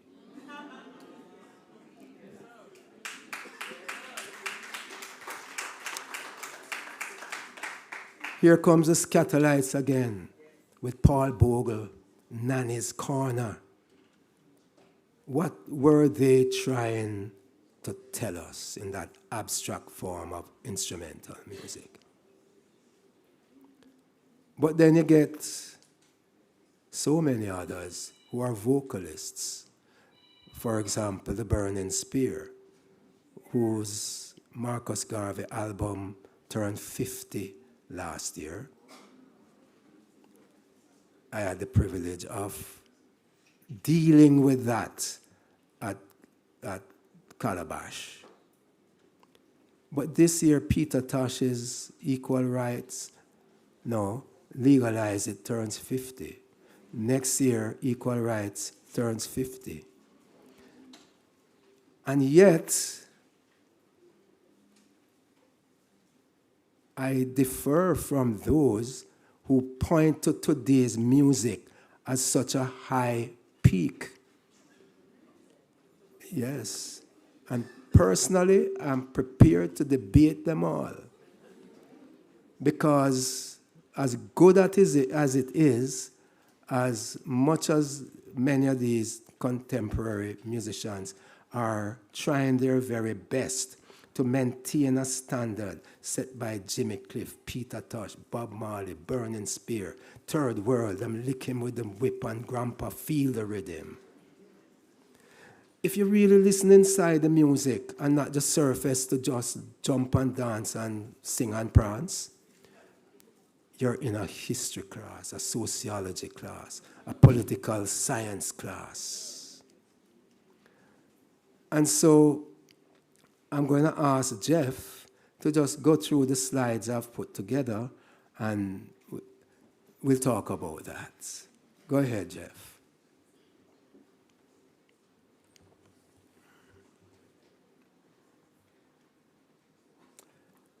So we know Jamaica started with its first inhabitants, the Tainos, and what they went through. We don't have to detail all that. Now, we basically, all of us here, except if you're so young that you miss that kind of history, understand, we do understand what the first peoples had to endure.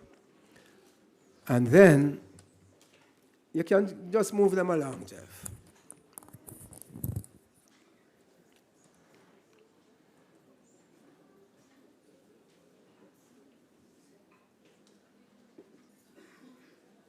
Look like it cross-thread.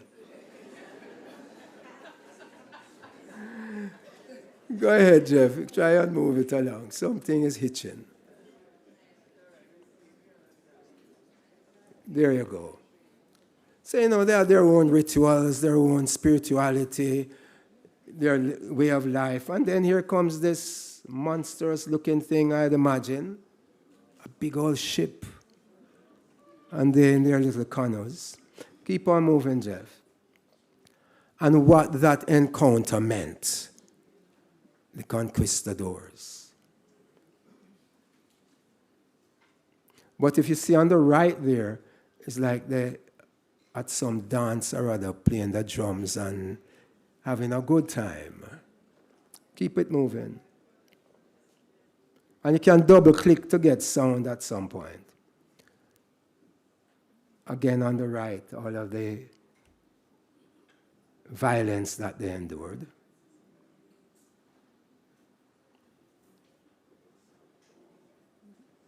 I'm not going to tell you keep on moving, you know. But of course, here comes the first set of Africans. Again, we know what that history is. So I want to just get to, I'll tell you when we can ease up on moving, Jeff. The slave ship and how they were packed, our ancestors. All right here now. I think there's a soundtrack on this one, Jeff. Double click it. You see, that's why I like doing it myself, you know.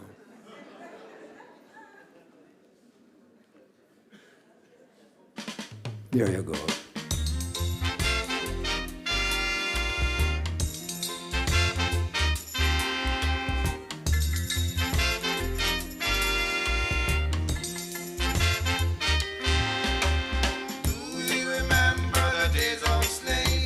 Everybody remembers Jeff. Stop. What kind of question is that in a modern age? Do you remember the days of slavery? And yet, that DNA, that cultural memory, that historic memory, it is still there. I showed a film at Wynyard Road Primary School some years ago called Sankofa. Two dread scenes are in there, a rape scene and a flogging scene. And there's this little girl, by the way, I went to Windward Road Primary School, East Kingston. Used to be called Range School back then. There's this student there, and she was acting out. And at the end of it, I invited her on the stage and said, what was going on? She said, sir, I feel every lick. Everything up, now feel it. I was there, it's me that were doing that too.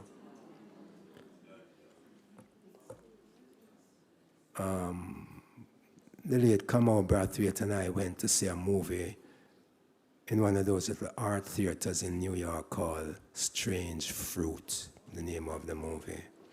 And it's about the making of the song Strange Fruit, Southern Tree bears strange fruit, blood and the blah, blah, blah. And when we left, we decided we'd just walk back up to NYU. It made us so angry. We didn't want somebody that wasn't us. Not just to be around, we could just walk on by, but to accidentally even bounce or mash us. You remember. And the key to spear is repetition, just like Don Drummond. Repetition, repetition, repetition. Do you remember that? Do you remember? Do you remember?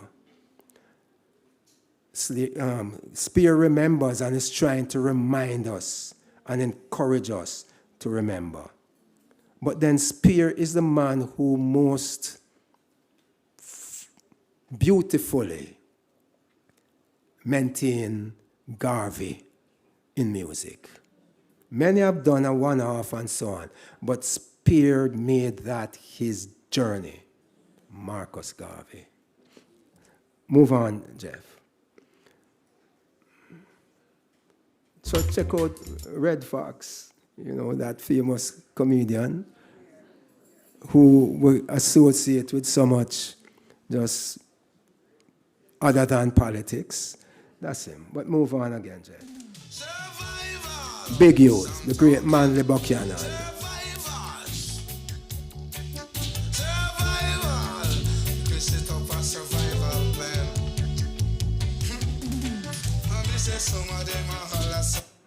Thanks. Big Youth, survival plan. How are we going to set up a survival plan? Especially again now that we're turning it back to Reconstruction time and lynchings and all that may be on the back page waiting for us. So Big Youth is addressing that. We've got to set up a survival plan through education. And the easiest way to educate is through entertainment. Before football matches, talk the talk and play some of that music. Track and field, all of these stuff. Use those arenas as the classroom as well. Go ahead, Najaf. So this track comes from a field recording by Maroons. And I want Jeff to press play.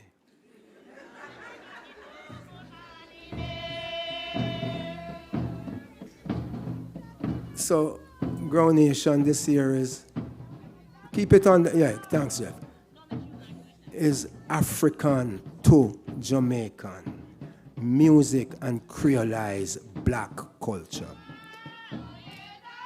So we came here, our ancestors did, as Africans.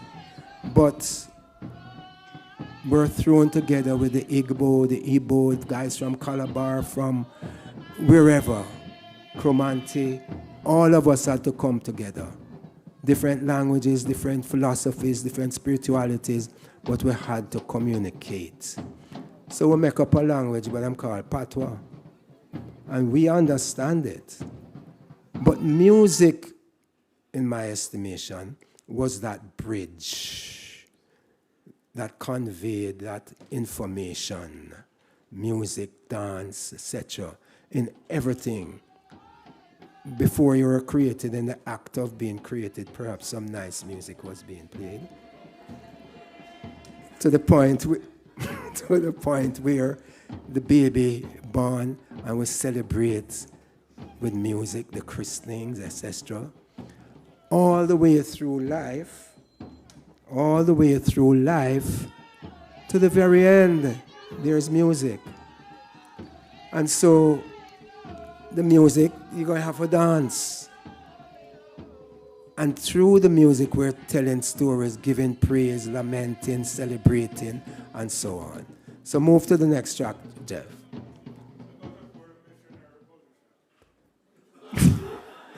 We missed you the last 3 weeks, Sister Brethren. Ladies and gentlemen, Jerry Small, he keeps us on our toes, both ways, so we don't get censored, but at the same time, he accentuates the positive. Again, the kind of activity one would find after work on the plantation, how we maintained a lot of what was inside of us because we didn't come with any suitcase or any such thing. There's a great Maroon song, it says, I didn't bother to put that one in. I'll just tell you what it says. It says, take up your gun and fight the war.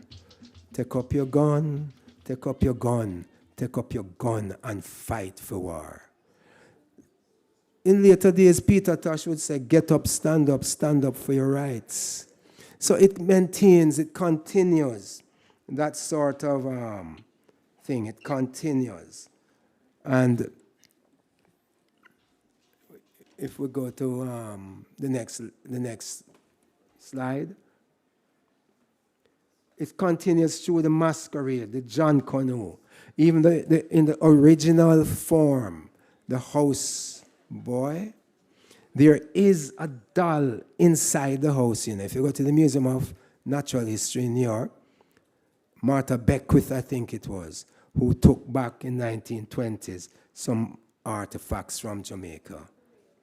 Make an appointment because it's not on display, it's in the storage. And ask to look at the Jamaican collection.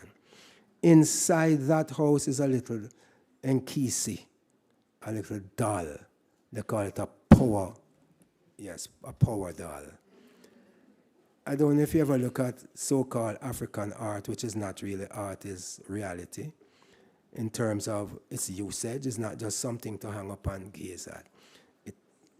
Those with the nails in it and the pieces of metals in it, it's called a power piece. That's inside of that house, you know.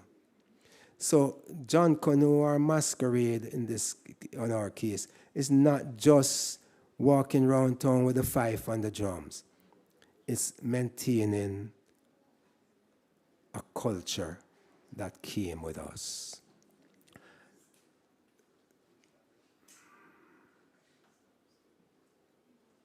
Keep on moving, Jeff. All right, so play this track for me now. Look at the picture at the top, look at the images on the middle, and the one at the bottom as we listen to Third World.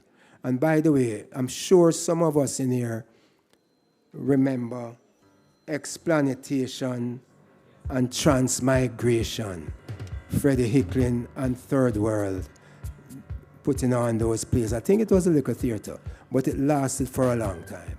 Even went outside.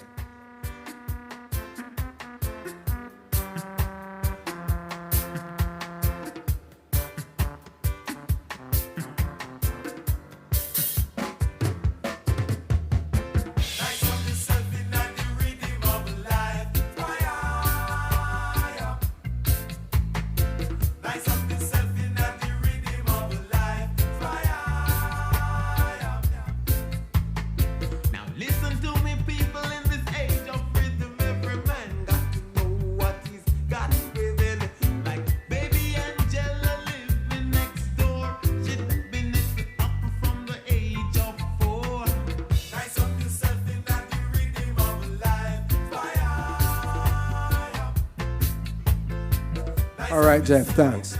So you remember that line was said, I'm lick him with the whip and grandpa give them the rhythm? Y'all remember that line in the song? Yes. So the rhythm comes out of hardship. When you listen to the blues, you're hearing hardship, but how our people have been able to transform all of that into something positive. So I was telling somebody recently, I had gone to see a Broadway production called Blues. And I sat there and watched it, I realized how much we would not have spirituals, gospel, blues, reggae, ska, pachanga, merengue, bossa nova, etc., had there not been the slave trade. So too many times we tend to focus on, boy, the dread, this, that, and the other, instead of looking at the brilliance of our people. And now, as Miss Lou said, we pop them and turn it round and make it into something the whole world must embrace. The music of Kathleen Dunham, of Rex Nettleford, of Miss Primus, among so many others, Alvin Ailey. It came out of that experience. The music of the Scatterlights and Don Drummond and all of our great artists, right up to the contemporary ones. It came out of that experience.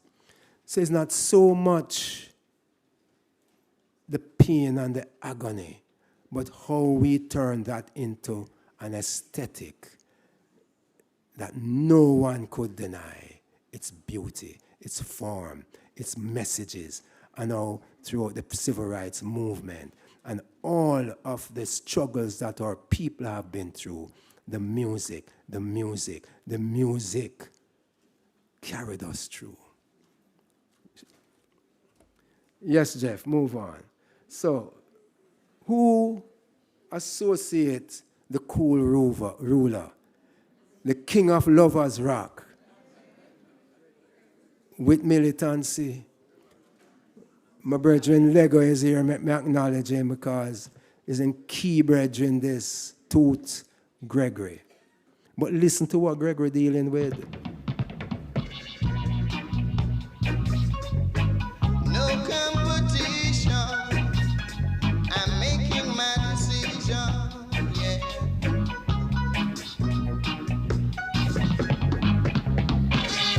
Every time I hear the music and I make a dip.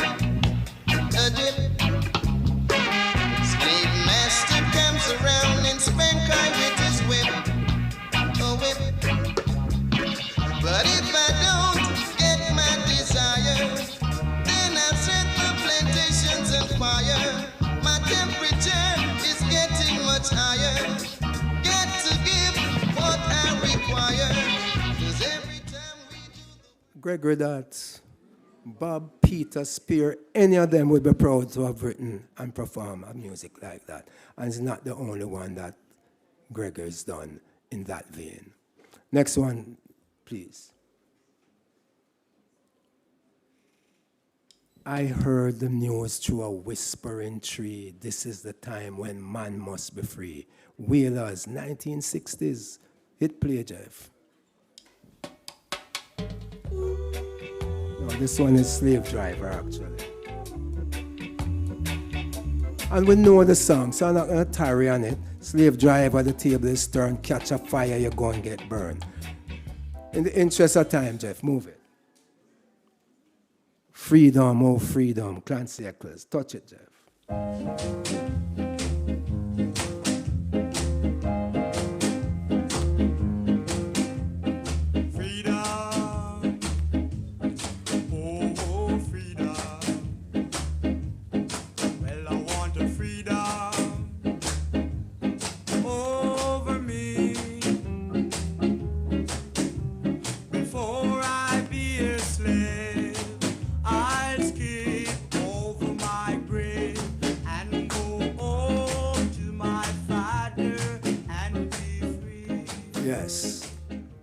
Next slide in the meantime. Before I be a slave, I'll skip over my grave and go home to my father and be free. And then you get this one is play this one, Jeff. Then we just listen to Wailer's lyric all the way back in the beginning of their career.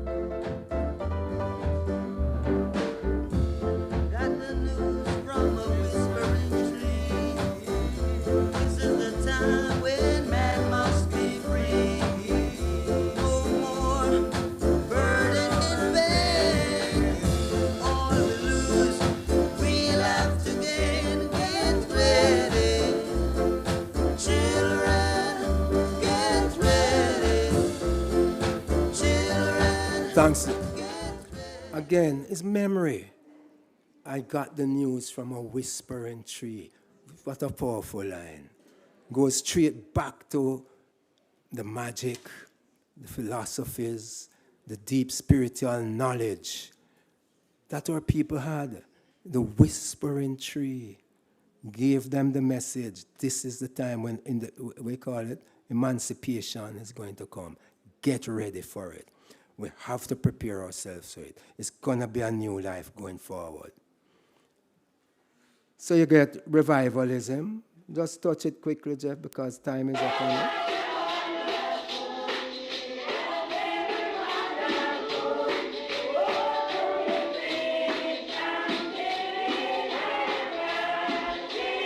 All right, next one. The great couple, spiritualist, artist, philosopher. Touch the tune, please. Yes, of every animal was given up, given up, given up. Of every animal was given up.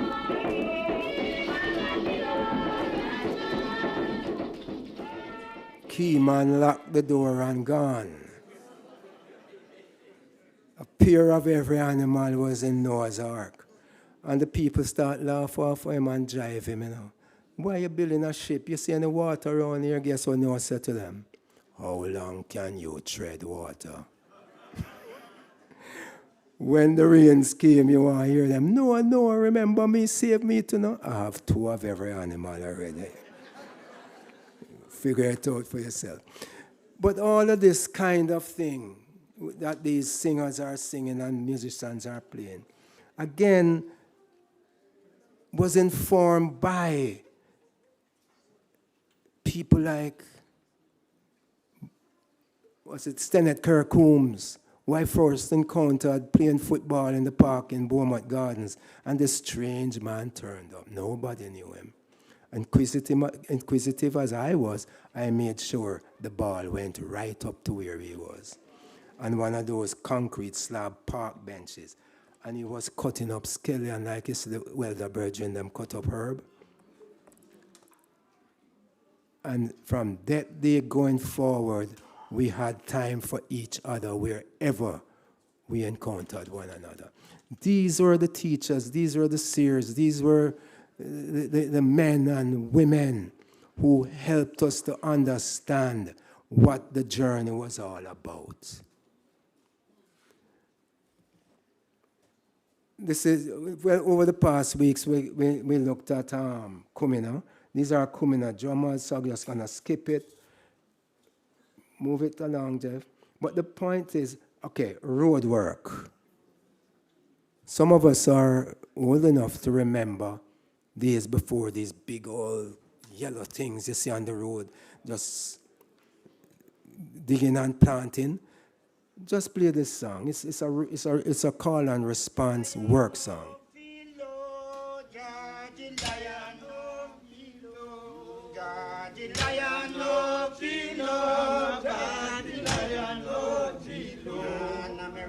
Calling, answer.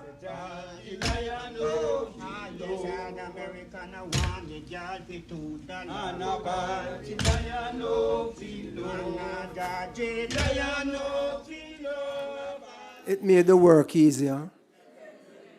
You're working to rhythm. So by the time you come to some of our great harmony groups, the lead singer call and the 2 backup guys respond. You go church, same thing. It's within that tradition. You listen to the great saxophone players in the Scatterlights, them play pa pa da pa da pa da da, and the other ones them answer pa da da da da. All of that's taking place, and it's coming about that great historic memory that the elder brethren would talk about, whether it's through Selassie, or through Garvey, or through Nkrumah, or through Kenyatta. And just to add to what I think it was one of the two earlier brethren talk about, Kenyatta said that when the ships came, they would get the newspaper and they would swat it and scamper around to different villages and recited it. They recited it because they only had but one. So it's like how you have some people today can tell you every scripture in the book. This was the kind of thing that Garvey inspired for the Nkrumahs, the Kenyattas, etc. in that 50s to late 60s. Reconstruction of getting out of colonialism and that sort of stuff, including what took place here. Miss Lou, well, she popped them long time. Miss Lou, Eric Cobody. These were nationalists, you know, informed by Garveyism and consciousness and a Pan-Africanist way of seeing life. And here tell you how Miss Lou popped them now. Look on her. Dip them bedward, dip them in a healing stream. Dip them sweet but not too deep, dip them for your bad feeling. Me always go by the August town, but me never go by Mona. One day me was invited by one old man them called Jonah. When me go up by Mona, me see Brother Bedward stand up. Him take Sister Mary full in hand and him dip them in a healing stream. Oh, dip them Bedward, yes. dip them. But one of the points I want to make about how I deal with Louise Bennett is you see her dress in the bandana and the this and the that. And of course, her girth was quite massive, you know. And she made me think about Aunt Jemima and those mammies. Like you say, Butterfly McQueen in the movies. But if you think she was any of that, just look at that picture outside of her. Her pen was a weapon and a dangerous weapon. And she was subversive as subversive can be. But she had to pop them. She had to dress up like how they wanted to see this docile mammy type. But she could get in the house and she could go on the fields. And she could start the rebellion. And Miss Lou is a rebellious woman, a revolutionary woman. So let us not just look at the outer covering. Let's look at the substance of the Garveyist ideology inside of people of Miss Lou's generation. This is a nice little song about dry weather house, Watland Dab. But many of these kinds of folks understood what Garvey was about. And I'll tell you a personal family anecdote. I was told that my grandfather was a stay-home type of gentleman. And then Mimi, my grandmother, realized that he started to going out at a certain time in the late evenings. So Mimi decided she was going to follow him. So she dodged behind the light post, and he walked a little block down. She run a block down behind the next light post. Grandpa ended up at a Marcus Garvey meeting. Mimi found her way back home quicker than Usain Bolt could have. And she never followed Grandpa again. So you see, sometimes we see people that are so reserved and so on. They're not loud and bad like some of us. Like Miss Amy Jakes a while ago. and yet the profound information that they can just impart as you sit there. Boy, come and listen to me because of this experience, you know. But a lot of these are the folks who understood Garvey and Garveyism. Moving along, Jeff. The Banana Man poem, we all know that one, and how the man responded to the white man who said, you must be nothing but a banana man. If you haven't heard it, go put it in. Evan Jones, I think it is, the Banana Man poem. He put that white man in his place. You must recognize a banana man. Next one. Yes, more things about banana. Banana was a big thing in those old days, and then it caused the 1938 problems because of the strikes and the waterfront, and it spread, and, you know, a lot of that was, the unionism was inspired by Mr. Garvey. Moving along. Keep on moving. Check out this brother, man. He didn't have a dainty-foot donkey. He didn't have a little van or a bicycle. But his banana is going to the wharf. And that's how he figured it out. Keep on moving. The Alpha Boys School, 140 plus years old.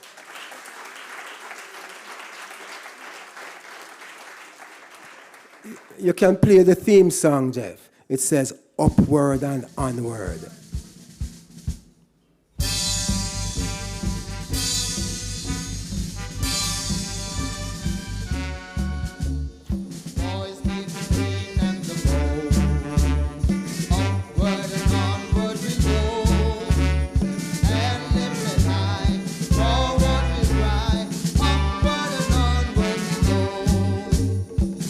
All right, Jeff. This is old Alpha. You can see it from the drums and even how the youngsters look. But coming out of Alpha are people like the great Enrico Rodriguez, trombonist, Don Drummond, trombonist, Harold Little G. McDear, multi-instrumentalist, Hollywood actor, first gig with Quincy Jones Orchestra, 1960. Wilton Bragonier, I mentioned him earlier. You know, he made songs like Africa, Ghana, stuff like that. Dr. Leslie Thompson, left here in the 30s, went to Britain, ended up playing in all the great orchestras and a part of the first all-black British jazz band. I can name many more of them. But I tell you what, almost all of them were Garveyites. All the way down to Tommy McCook, Johnny Moore, and so on. So while later on Dizzy Johnny might have embraced Rastafari, it's not without the influence of Marcus Garvey. And the Scatolites, above all other instrumentalists, have celebrated Garvey, Garveyism, black nationalism, name it, to do with our struggles. Pan-Africanism is there in the music of the Scatolites, passing it on to people like the Wailers, Third World, and some of the contemporaries we saw before. Moving quickly along. Our stage manager, just play this little piece for me, please. Our stay with time. Time done? Long time? Fellow citizens of Africa, I greet you in the name of the Universal Negro Improvement Association and African Communities League of the World. You may ask, what organization is that? It is for me to inform you that the Universal Negro Improvement Association is an organization that seeks to unite into one solid body the 400 million Negroes of the world, to link up the 15 million Negroes of the United States of America with the 20 million Negroes of the West Indies, the 40 million Negroes of South and Central America with the 280 million Negroes of Africa for the purpose of bettering our industrial, commercial, educational, social, and political conditions. As you are aware, the world in which we live today is divided into separate race groups and distinct nationalities. Each race and each nationality is endeavoring to work out its own destiny to the exclusion of other races and other nationalities. We hear the cry of England for the Englishman, of France for the Frenchman, of Germany for the German, of Ireland for the Irish, of Palestine for the Jew, of Japan for the Japanese, of China for the Chinese. We of the Universal Negro Movement Association are raising the cry of Africa for the Africans, those at home and those abroad. There are 400 million Africans in the world who have Negro blood coursing through their veins. And we believe that the time has come to unite these 400 million people for the one common purpose of bettering their condition. The great problem of the Negro for the last 500 years has been that of disunity. No one or no organization ever succeeded in uniting the Negro race. But within the last 4 years, the Universal Negro Movement Association has worked wonders in bringing together in one fold 4 million organized Negroes who are scattered in all parts of the world, being in the 48 states of the American Union, all the West Indian Islands, and the countries of South and Central America and Africa. These 4 million people are working to convert the rest of the 400 million scattered all over the world. And it is for this purpose that we are asking you to join our ranks and to do the best you can to help us to bring about an emancipated race. If anything praiseworthy is to be done, it must be done through unity.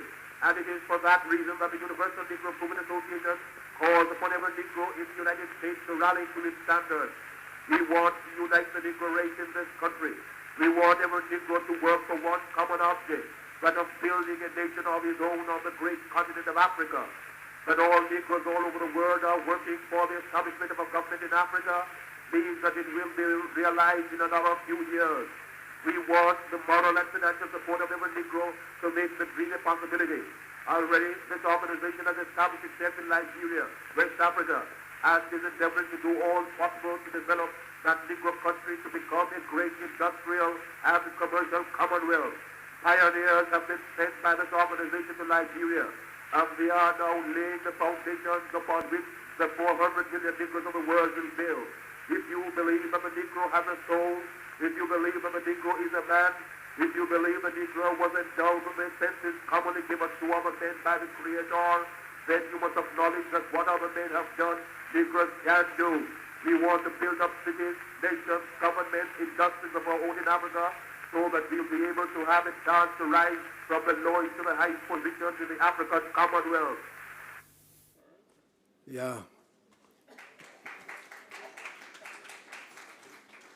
And he was talking like that and communicating broadly like that before even real telephone.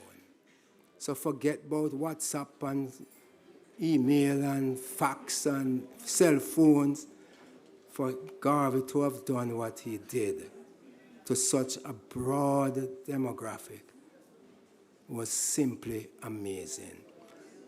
And the fact that he has inspired so many of us, and through the arts continue to inspire others, is something we ought to pressure everyone in the positions to make things happen to get Garvey taught in schools at every single level.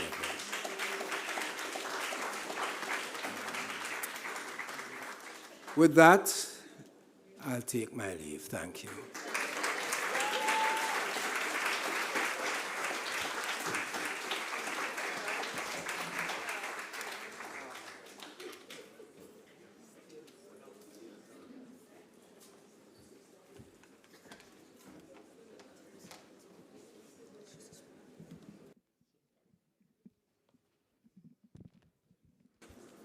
Okay, so thank you, Brother Herby, for your presentation. Give him some applause.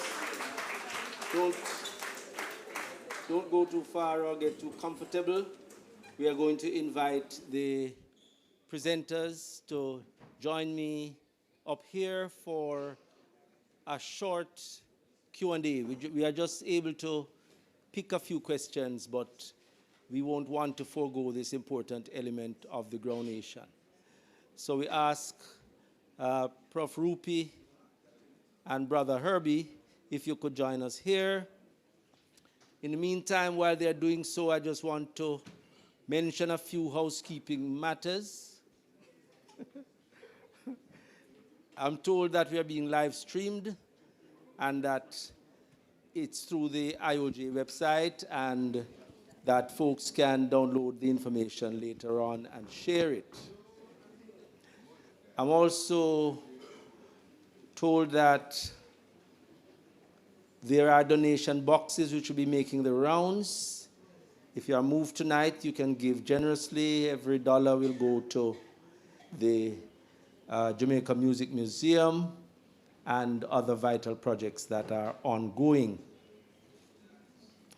We give our grateful thanks to the sponsors. We have quite a number of them: MCGES, the Institute of Jamaica, Tasty, S Hotel, B&D Trawlings, Myers, Fletcher and Gordon, Panjam, VP Foundation, Freight Handlers, Martel Fennel, Discovery Water, Lasco, CB Facey Foundation, IRFM, Roots, Cool, and Nationwide, and many others who have given their contribution in many other ways. Let's thank and appreciate them.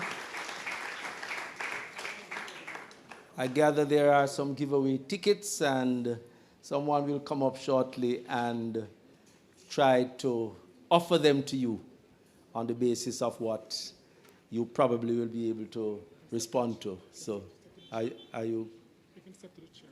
Okay, good. So, it's my turn now to become a member of the panel and leave the actual ticket offering to someone else.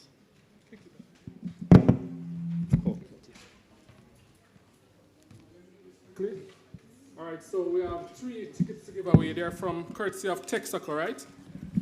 We know everybody would love a little gas money. If you don't own a vehicle, at least you can give to somebody who has been giving you a ride. So that's a nice gesture. No, rather than just say thank you alone, you have a little bit of money. But 3 questions quickly. Can somebody quickly stand and name the 3 persons that presented today? Just you have to stand and, are you are on the back? All right, come for your ticket, please. Everybody give a round of applause. Next, we have, we were told from Prof. Lewis that in 1914, thereabout, the cost to go to university was about £160. Here you go, my lovely lady. Right, £160. Who can tell what that would be equivalent today in terms of consumer power? Give a big West a couple $1,000s quickly. How many £1,000 would that be? All right, so now I can keep that one for myself. That would be about 23,000 or 24,000 pounds today had he done it. All right, now Grounation has been going on for several years.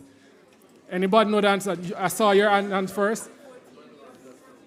All right, I want to know when was the first one. That's the question I'm going to ask you. So it's 4th.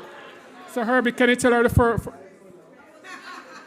Herby himself don't know, but congratulations. Say it's 14 years and she's correct. Now we'll continue with.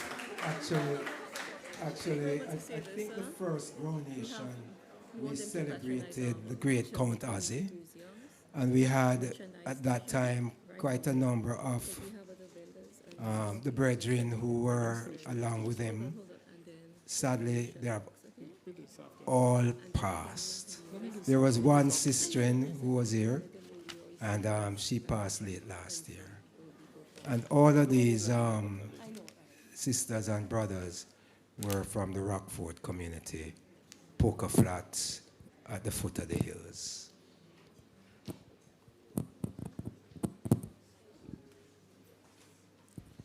You can cut this mic, Jeff.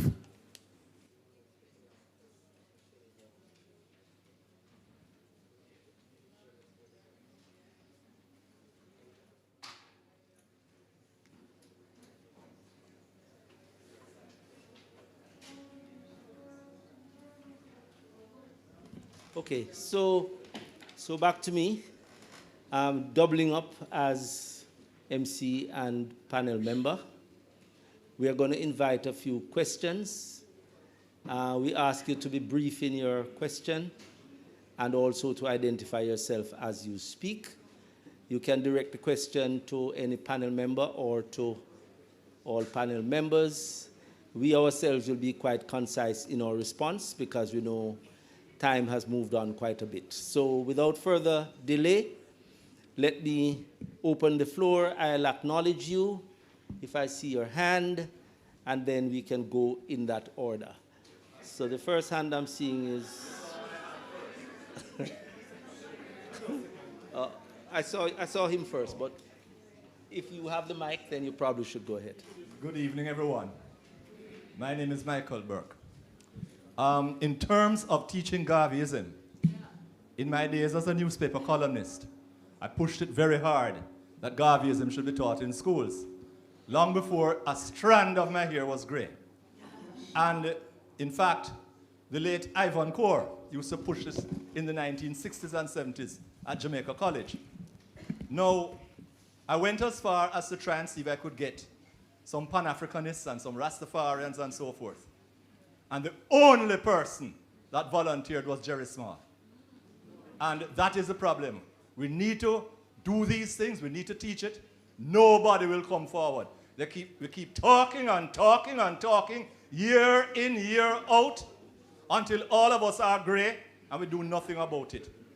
That is my problem. And I'm hoping that today people will try and see if they can just take the book, Garvey and Garveyism, and go out there and teach. Whether the schools say, oh, we need to set up a program, and oh, we need to do this, and oh, we need to do that.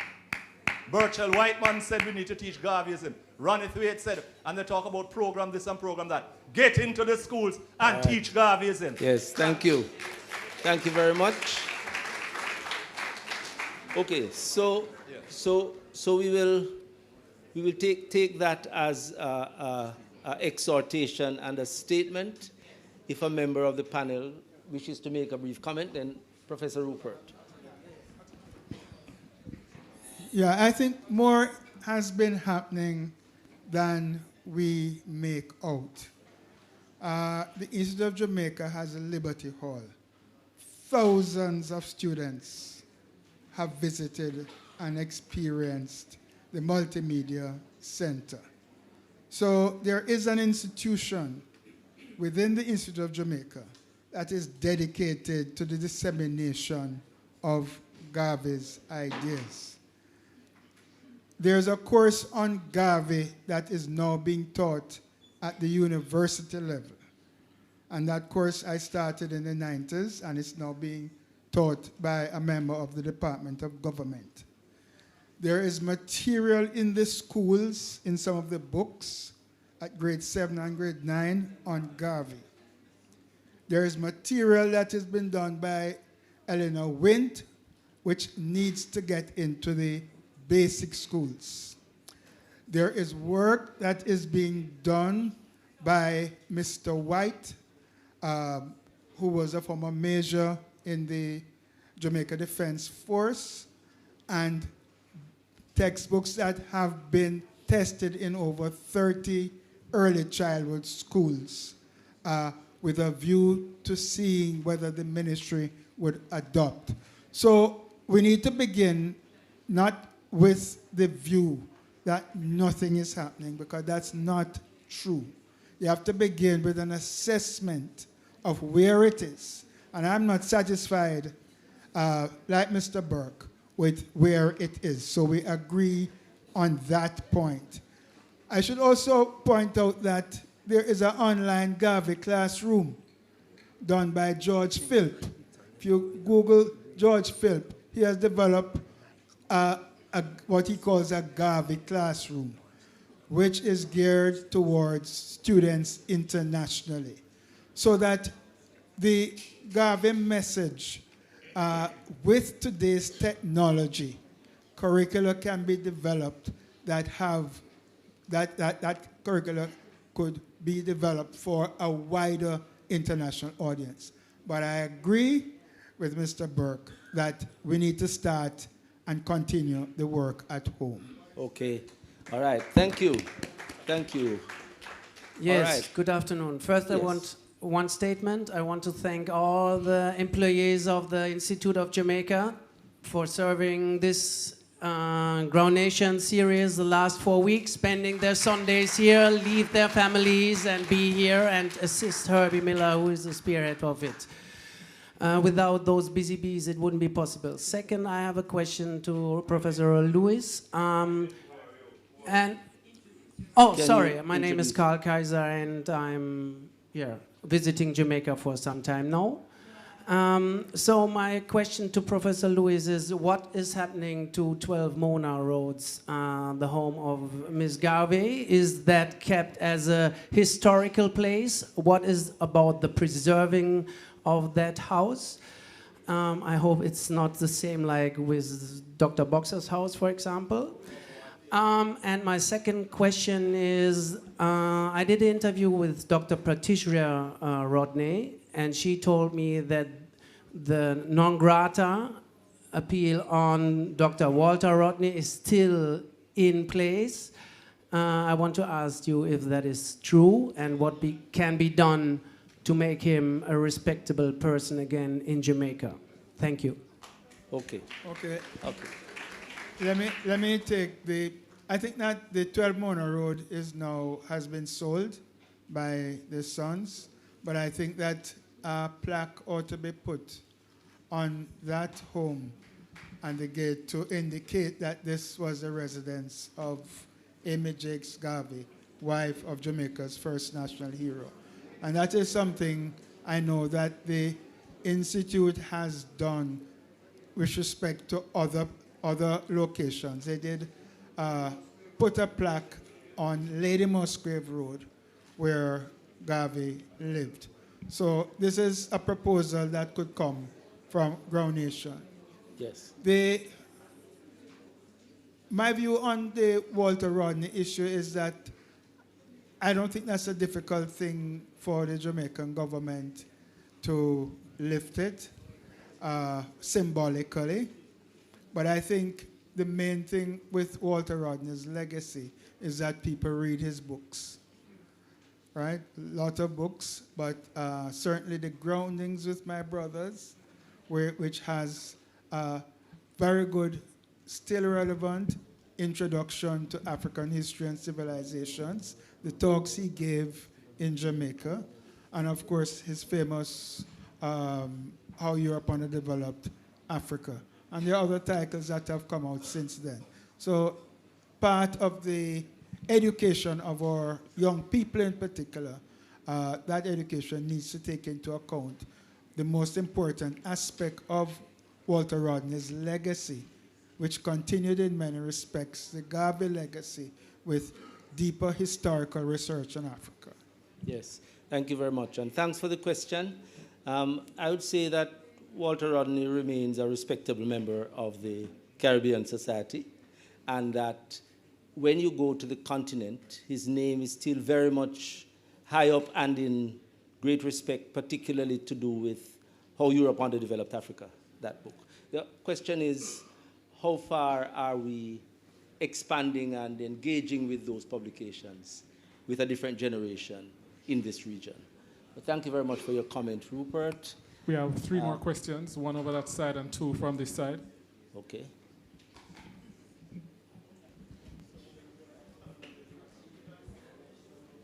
All right, so good evening, everyone. I really do like the question that the presenter asks.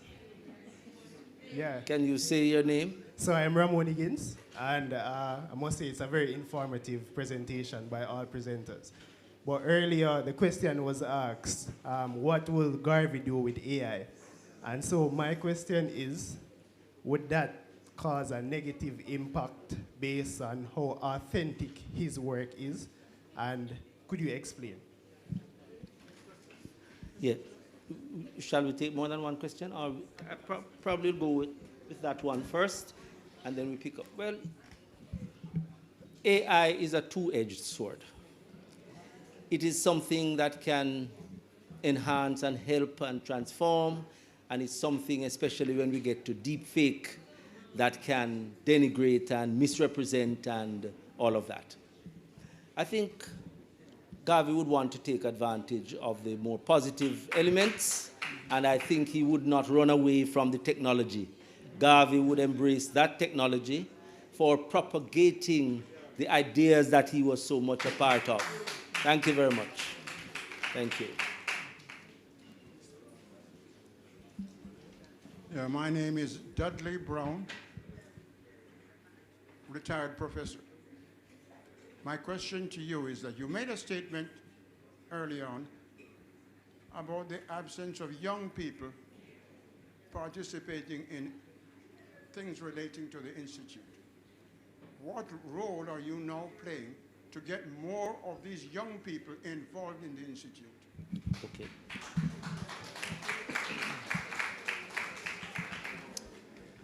The largest audience for the Institute of Jamaica are schoolers. We have busloads of children of all age groups coming to the Institute of Jamaica, to all of our divisions, to experience what we offer. The problem is that they are brought by the schools, a few by their parents. Up at Liberty Hall, we have an after-school program, which is pretty much well attended. But when I talk about young people, I'm talking about teenagers, and especially tertiary students, that lamentedly, with all of the, what you call it now, social media efforts and so on, other things are more interesting to them. And which is why I'm suggesting, perhaps, that when we got to find out where they go hang out and have fun, and take what we have to those fun places. And like I said before, a soccer match is a perfect place to not spend, a lecture period, as in a university classroom, but just spice it up with some bite-sized facts to encourage that age group to come out and experience what the arts can offer as great knowledge. Thank you. Thank you very much. Our final question.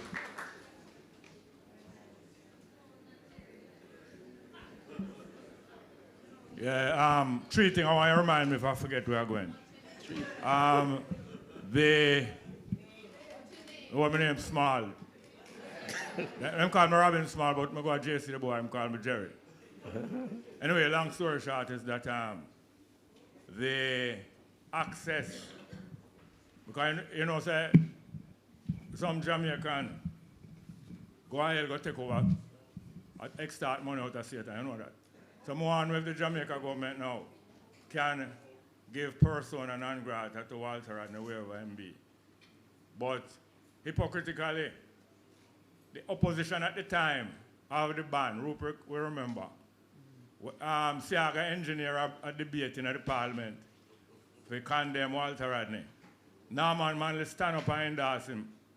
But most areas say PNP go with the trend and say, boy, a troublemaker, look like him try to overturn the government. And then now, when the PNP regime come in 72, between 72 and 80, they did allow him to come here, not true, Rupi? 76, 78. They allow him to come here on the condition that him not to talk in the public, not true? Mm-hmm. Now, I stop criticize people too much because them do something I don't like. So I don't really condemn that action. The one time I was very irate about it. It's not a question, I'll take too long, quickly. The fact is that, may I take too long?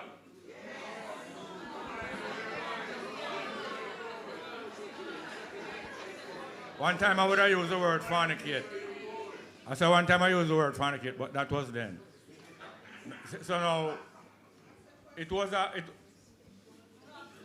Don't draw my tongue. Don't draw my tongue.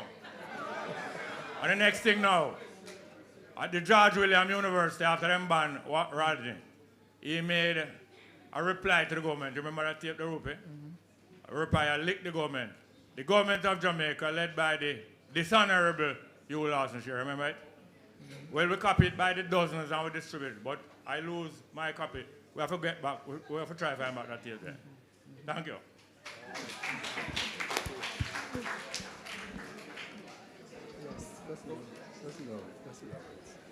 So this one goes. So this one goes to Rupi. What aspect of it?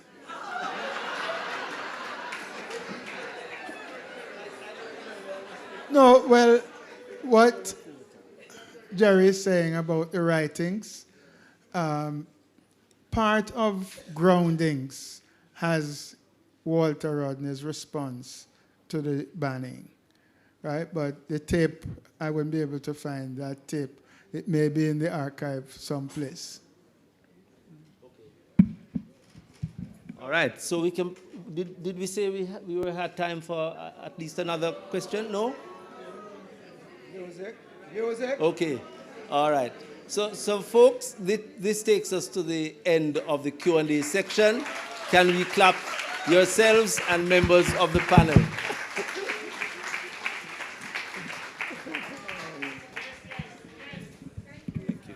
So it's time for some music, okay? And we have some, I understand Leroy Sibbles is in the house.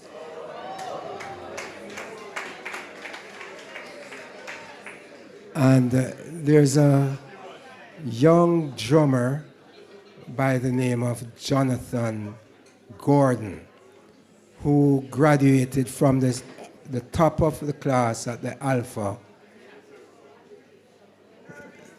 last year. Who says so? Who names so again? My dear friend, take a bow. Take a bow. Take a bow. Nadine Sutherland. She continues the tradition of people like Judy Mowat and Marcia Griffith and so on. But before the band comes up, hold it, wait.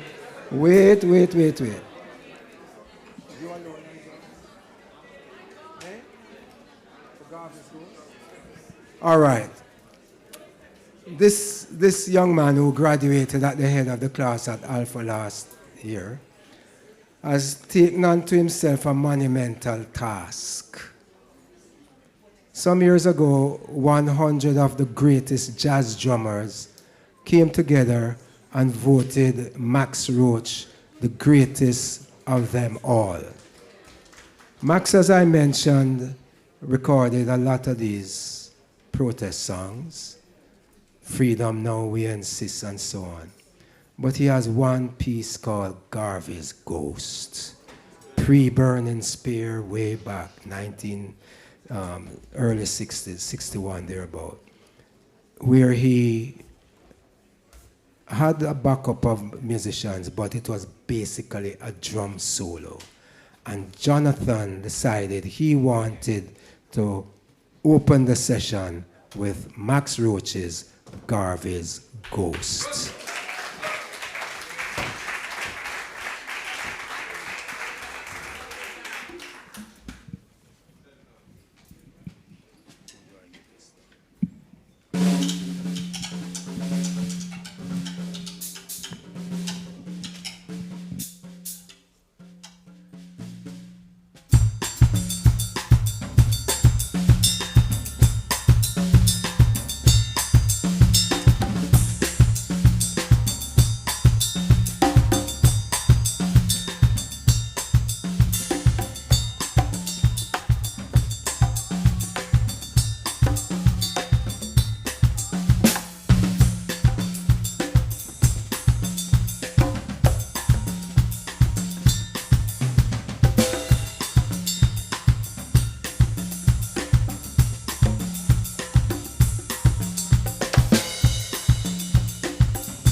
There was a sound system up in Papine called King Patrick Hi-Fi. And he played a lot of heptones to the bones. And he called Jackie me 2, 1 me 3. Gracing us this evening is my brethren. The man who I said, Brother, I have no money.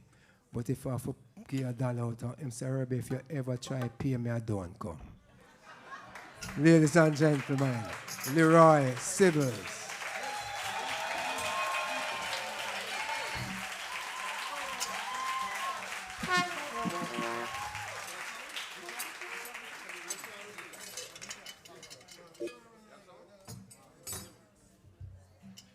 Good evening, everyone.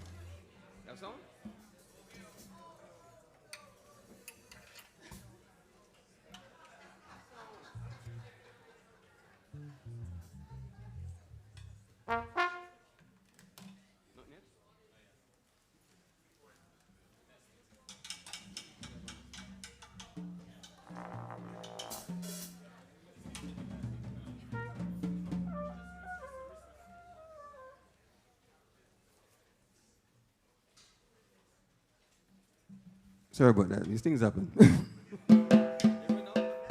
So yes, I still have one more ticket to give away. I don't even know what question to ask.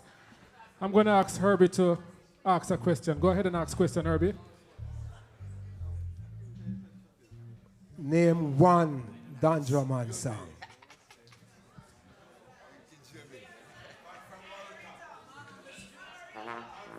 All right.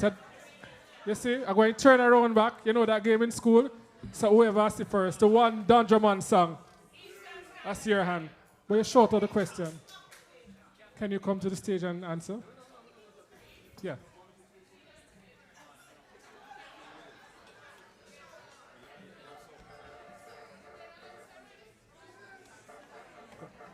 Eastern Standard Time. Is he right, Herby? Eastern Standard Time. All right, so congratulations on $2,000 worth of gas from Texaco. All right.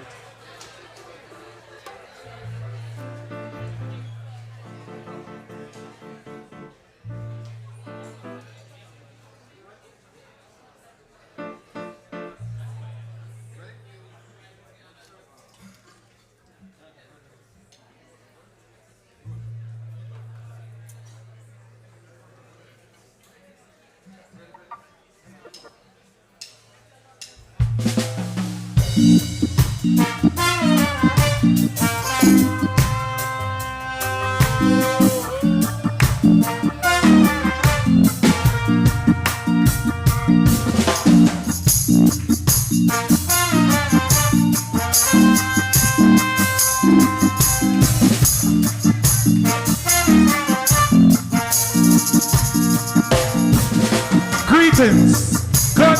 Hold it. Hold it down. Hold it down for. It's nice to be here amongst adults for once. All my African people say, yay!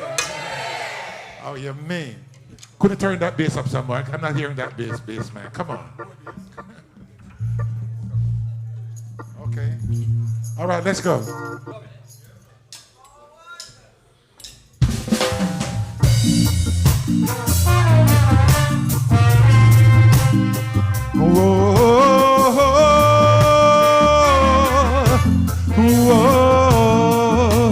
Listen, they say everything can be replaced. They say every distance is of me. But I remember everything of every man who put me in. Sing with me, come on. And I see your light come shining from the west down to the east. And any day now, anywhere now, I shall be released. every man, he needs protection. They say every man must fall. No, but I swear I see my reflection. Yeah, somewhere so high above this wall. Sing with me. And I see the light come shining from the west down to the east. And any day now, anywhere now, I shall be released. Hey. We all must be free. Whoa, whoa, again.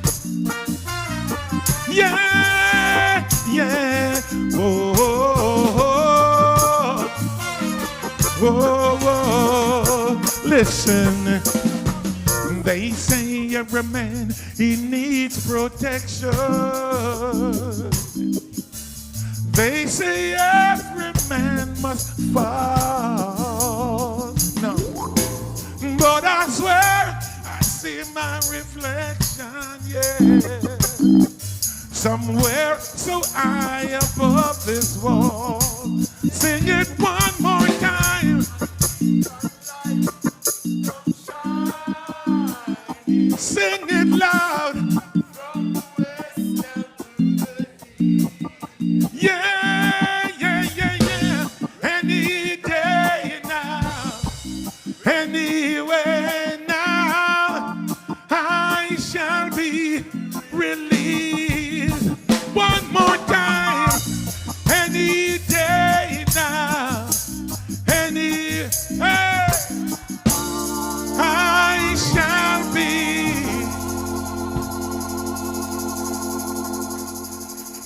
I say we all must be free.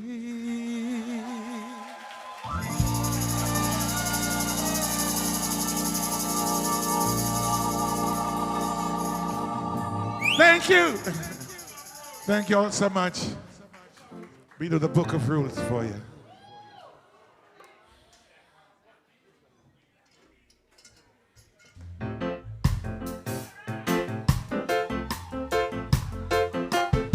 Freedom song. Ah, yes. Now, isn't it strange how princesses and kings, clown just skippers in sawdust rings, just while common people like you and will be builders for eternity. Each is given a bag of tools, a shapeless man in the book of rules. Each must make their life flowing in, and a tumbling block or a stepping stone. Just while common people like you and me, each is given a bag of tools, a shapeless man in the book of rules. Everybody, pow, pow, pow. Oh, yes. Sing, sing, yeah. Ah, yeah. Singing again. Hey, hey. Sing the song of freedom, yes. Ah, I sing, common people like you and me, be builder for eternity. Each is given a bag of tools, a shapeless man in the book of rules. Look when the rain comes falling from the sky, I know the sun will be only missing for a while. I say, common people like you and me, we build that for eternity. Each is given a bag of tools, a shapeless man, and a book of rules. Sing with me. Power, power, power. Sing it loud. Sing it proud. Hey, hey, hey. Sing, sing, sing the song of freedom, yeah. One more time. Hey, hey, hey. Pow, pow, pow, pow, pow. Pow, pow, pow, pow. Thank you, ladies and gentlemen. Thank you so much.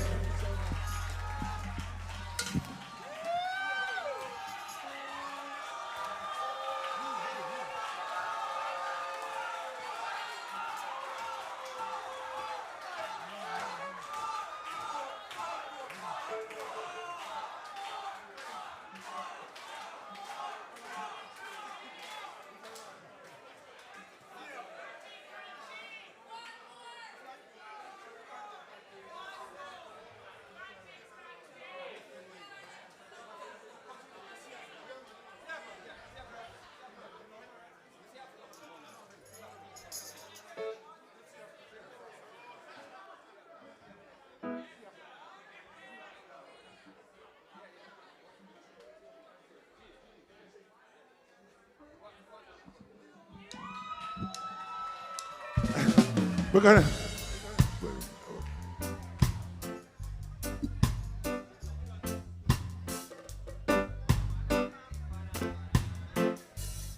We're gonna sing a little song for the ladies. Ladies, are you ready for this?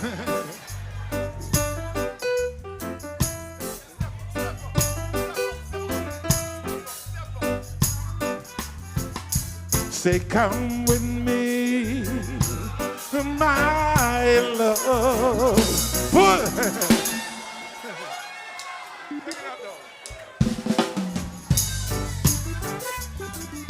Yeah. To all the lovely ladies, yes, yeah. Say, come with me, my love, to the sea of love. Sing. How much I love you. Yeah. Do you remember the time we met? Oh, baby, I could not forget. I wanna how much I love you. Yeah. To the bridge. I want you to come with me to the sea, and I'll love. Do you remember the time we met? Oh, baby, I could not forget. How much I love you. Never forget me. I love you, you. I love you, yes I do. Thank you.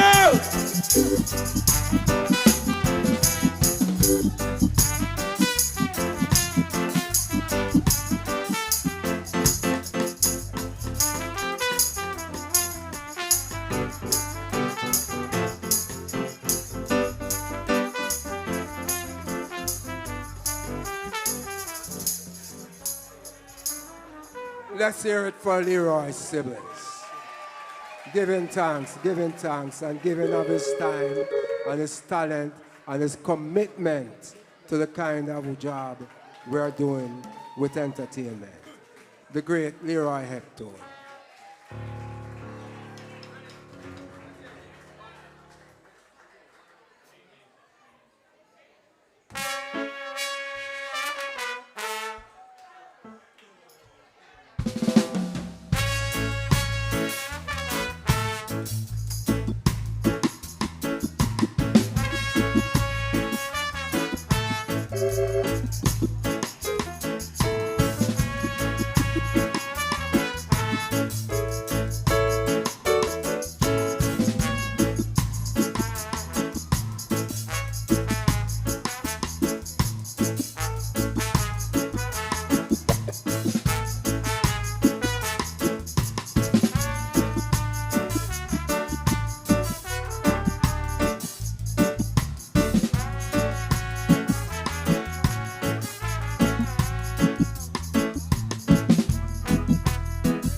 Yo. Steve, are you here? Steve Torrey. Do you have your horn? No horn today? Okay.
Time. Time already? Or is it time already?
Get home safely.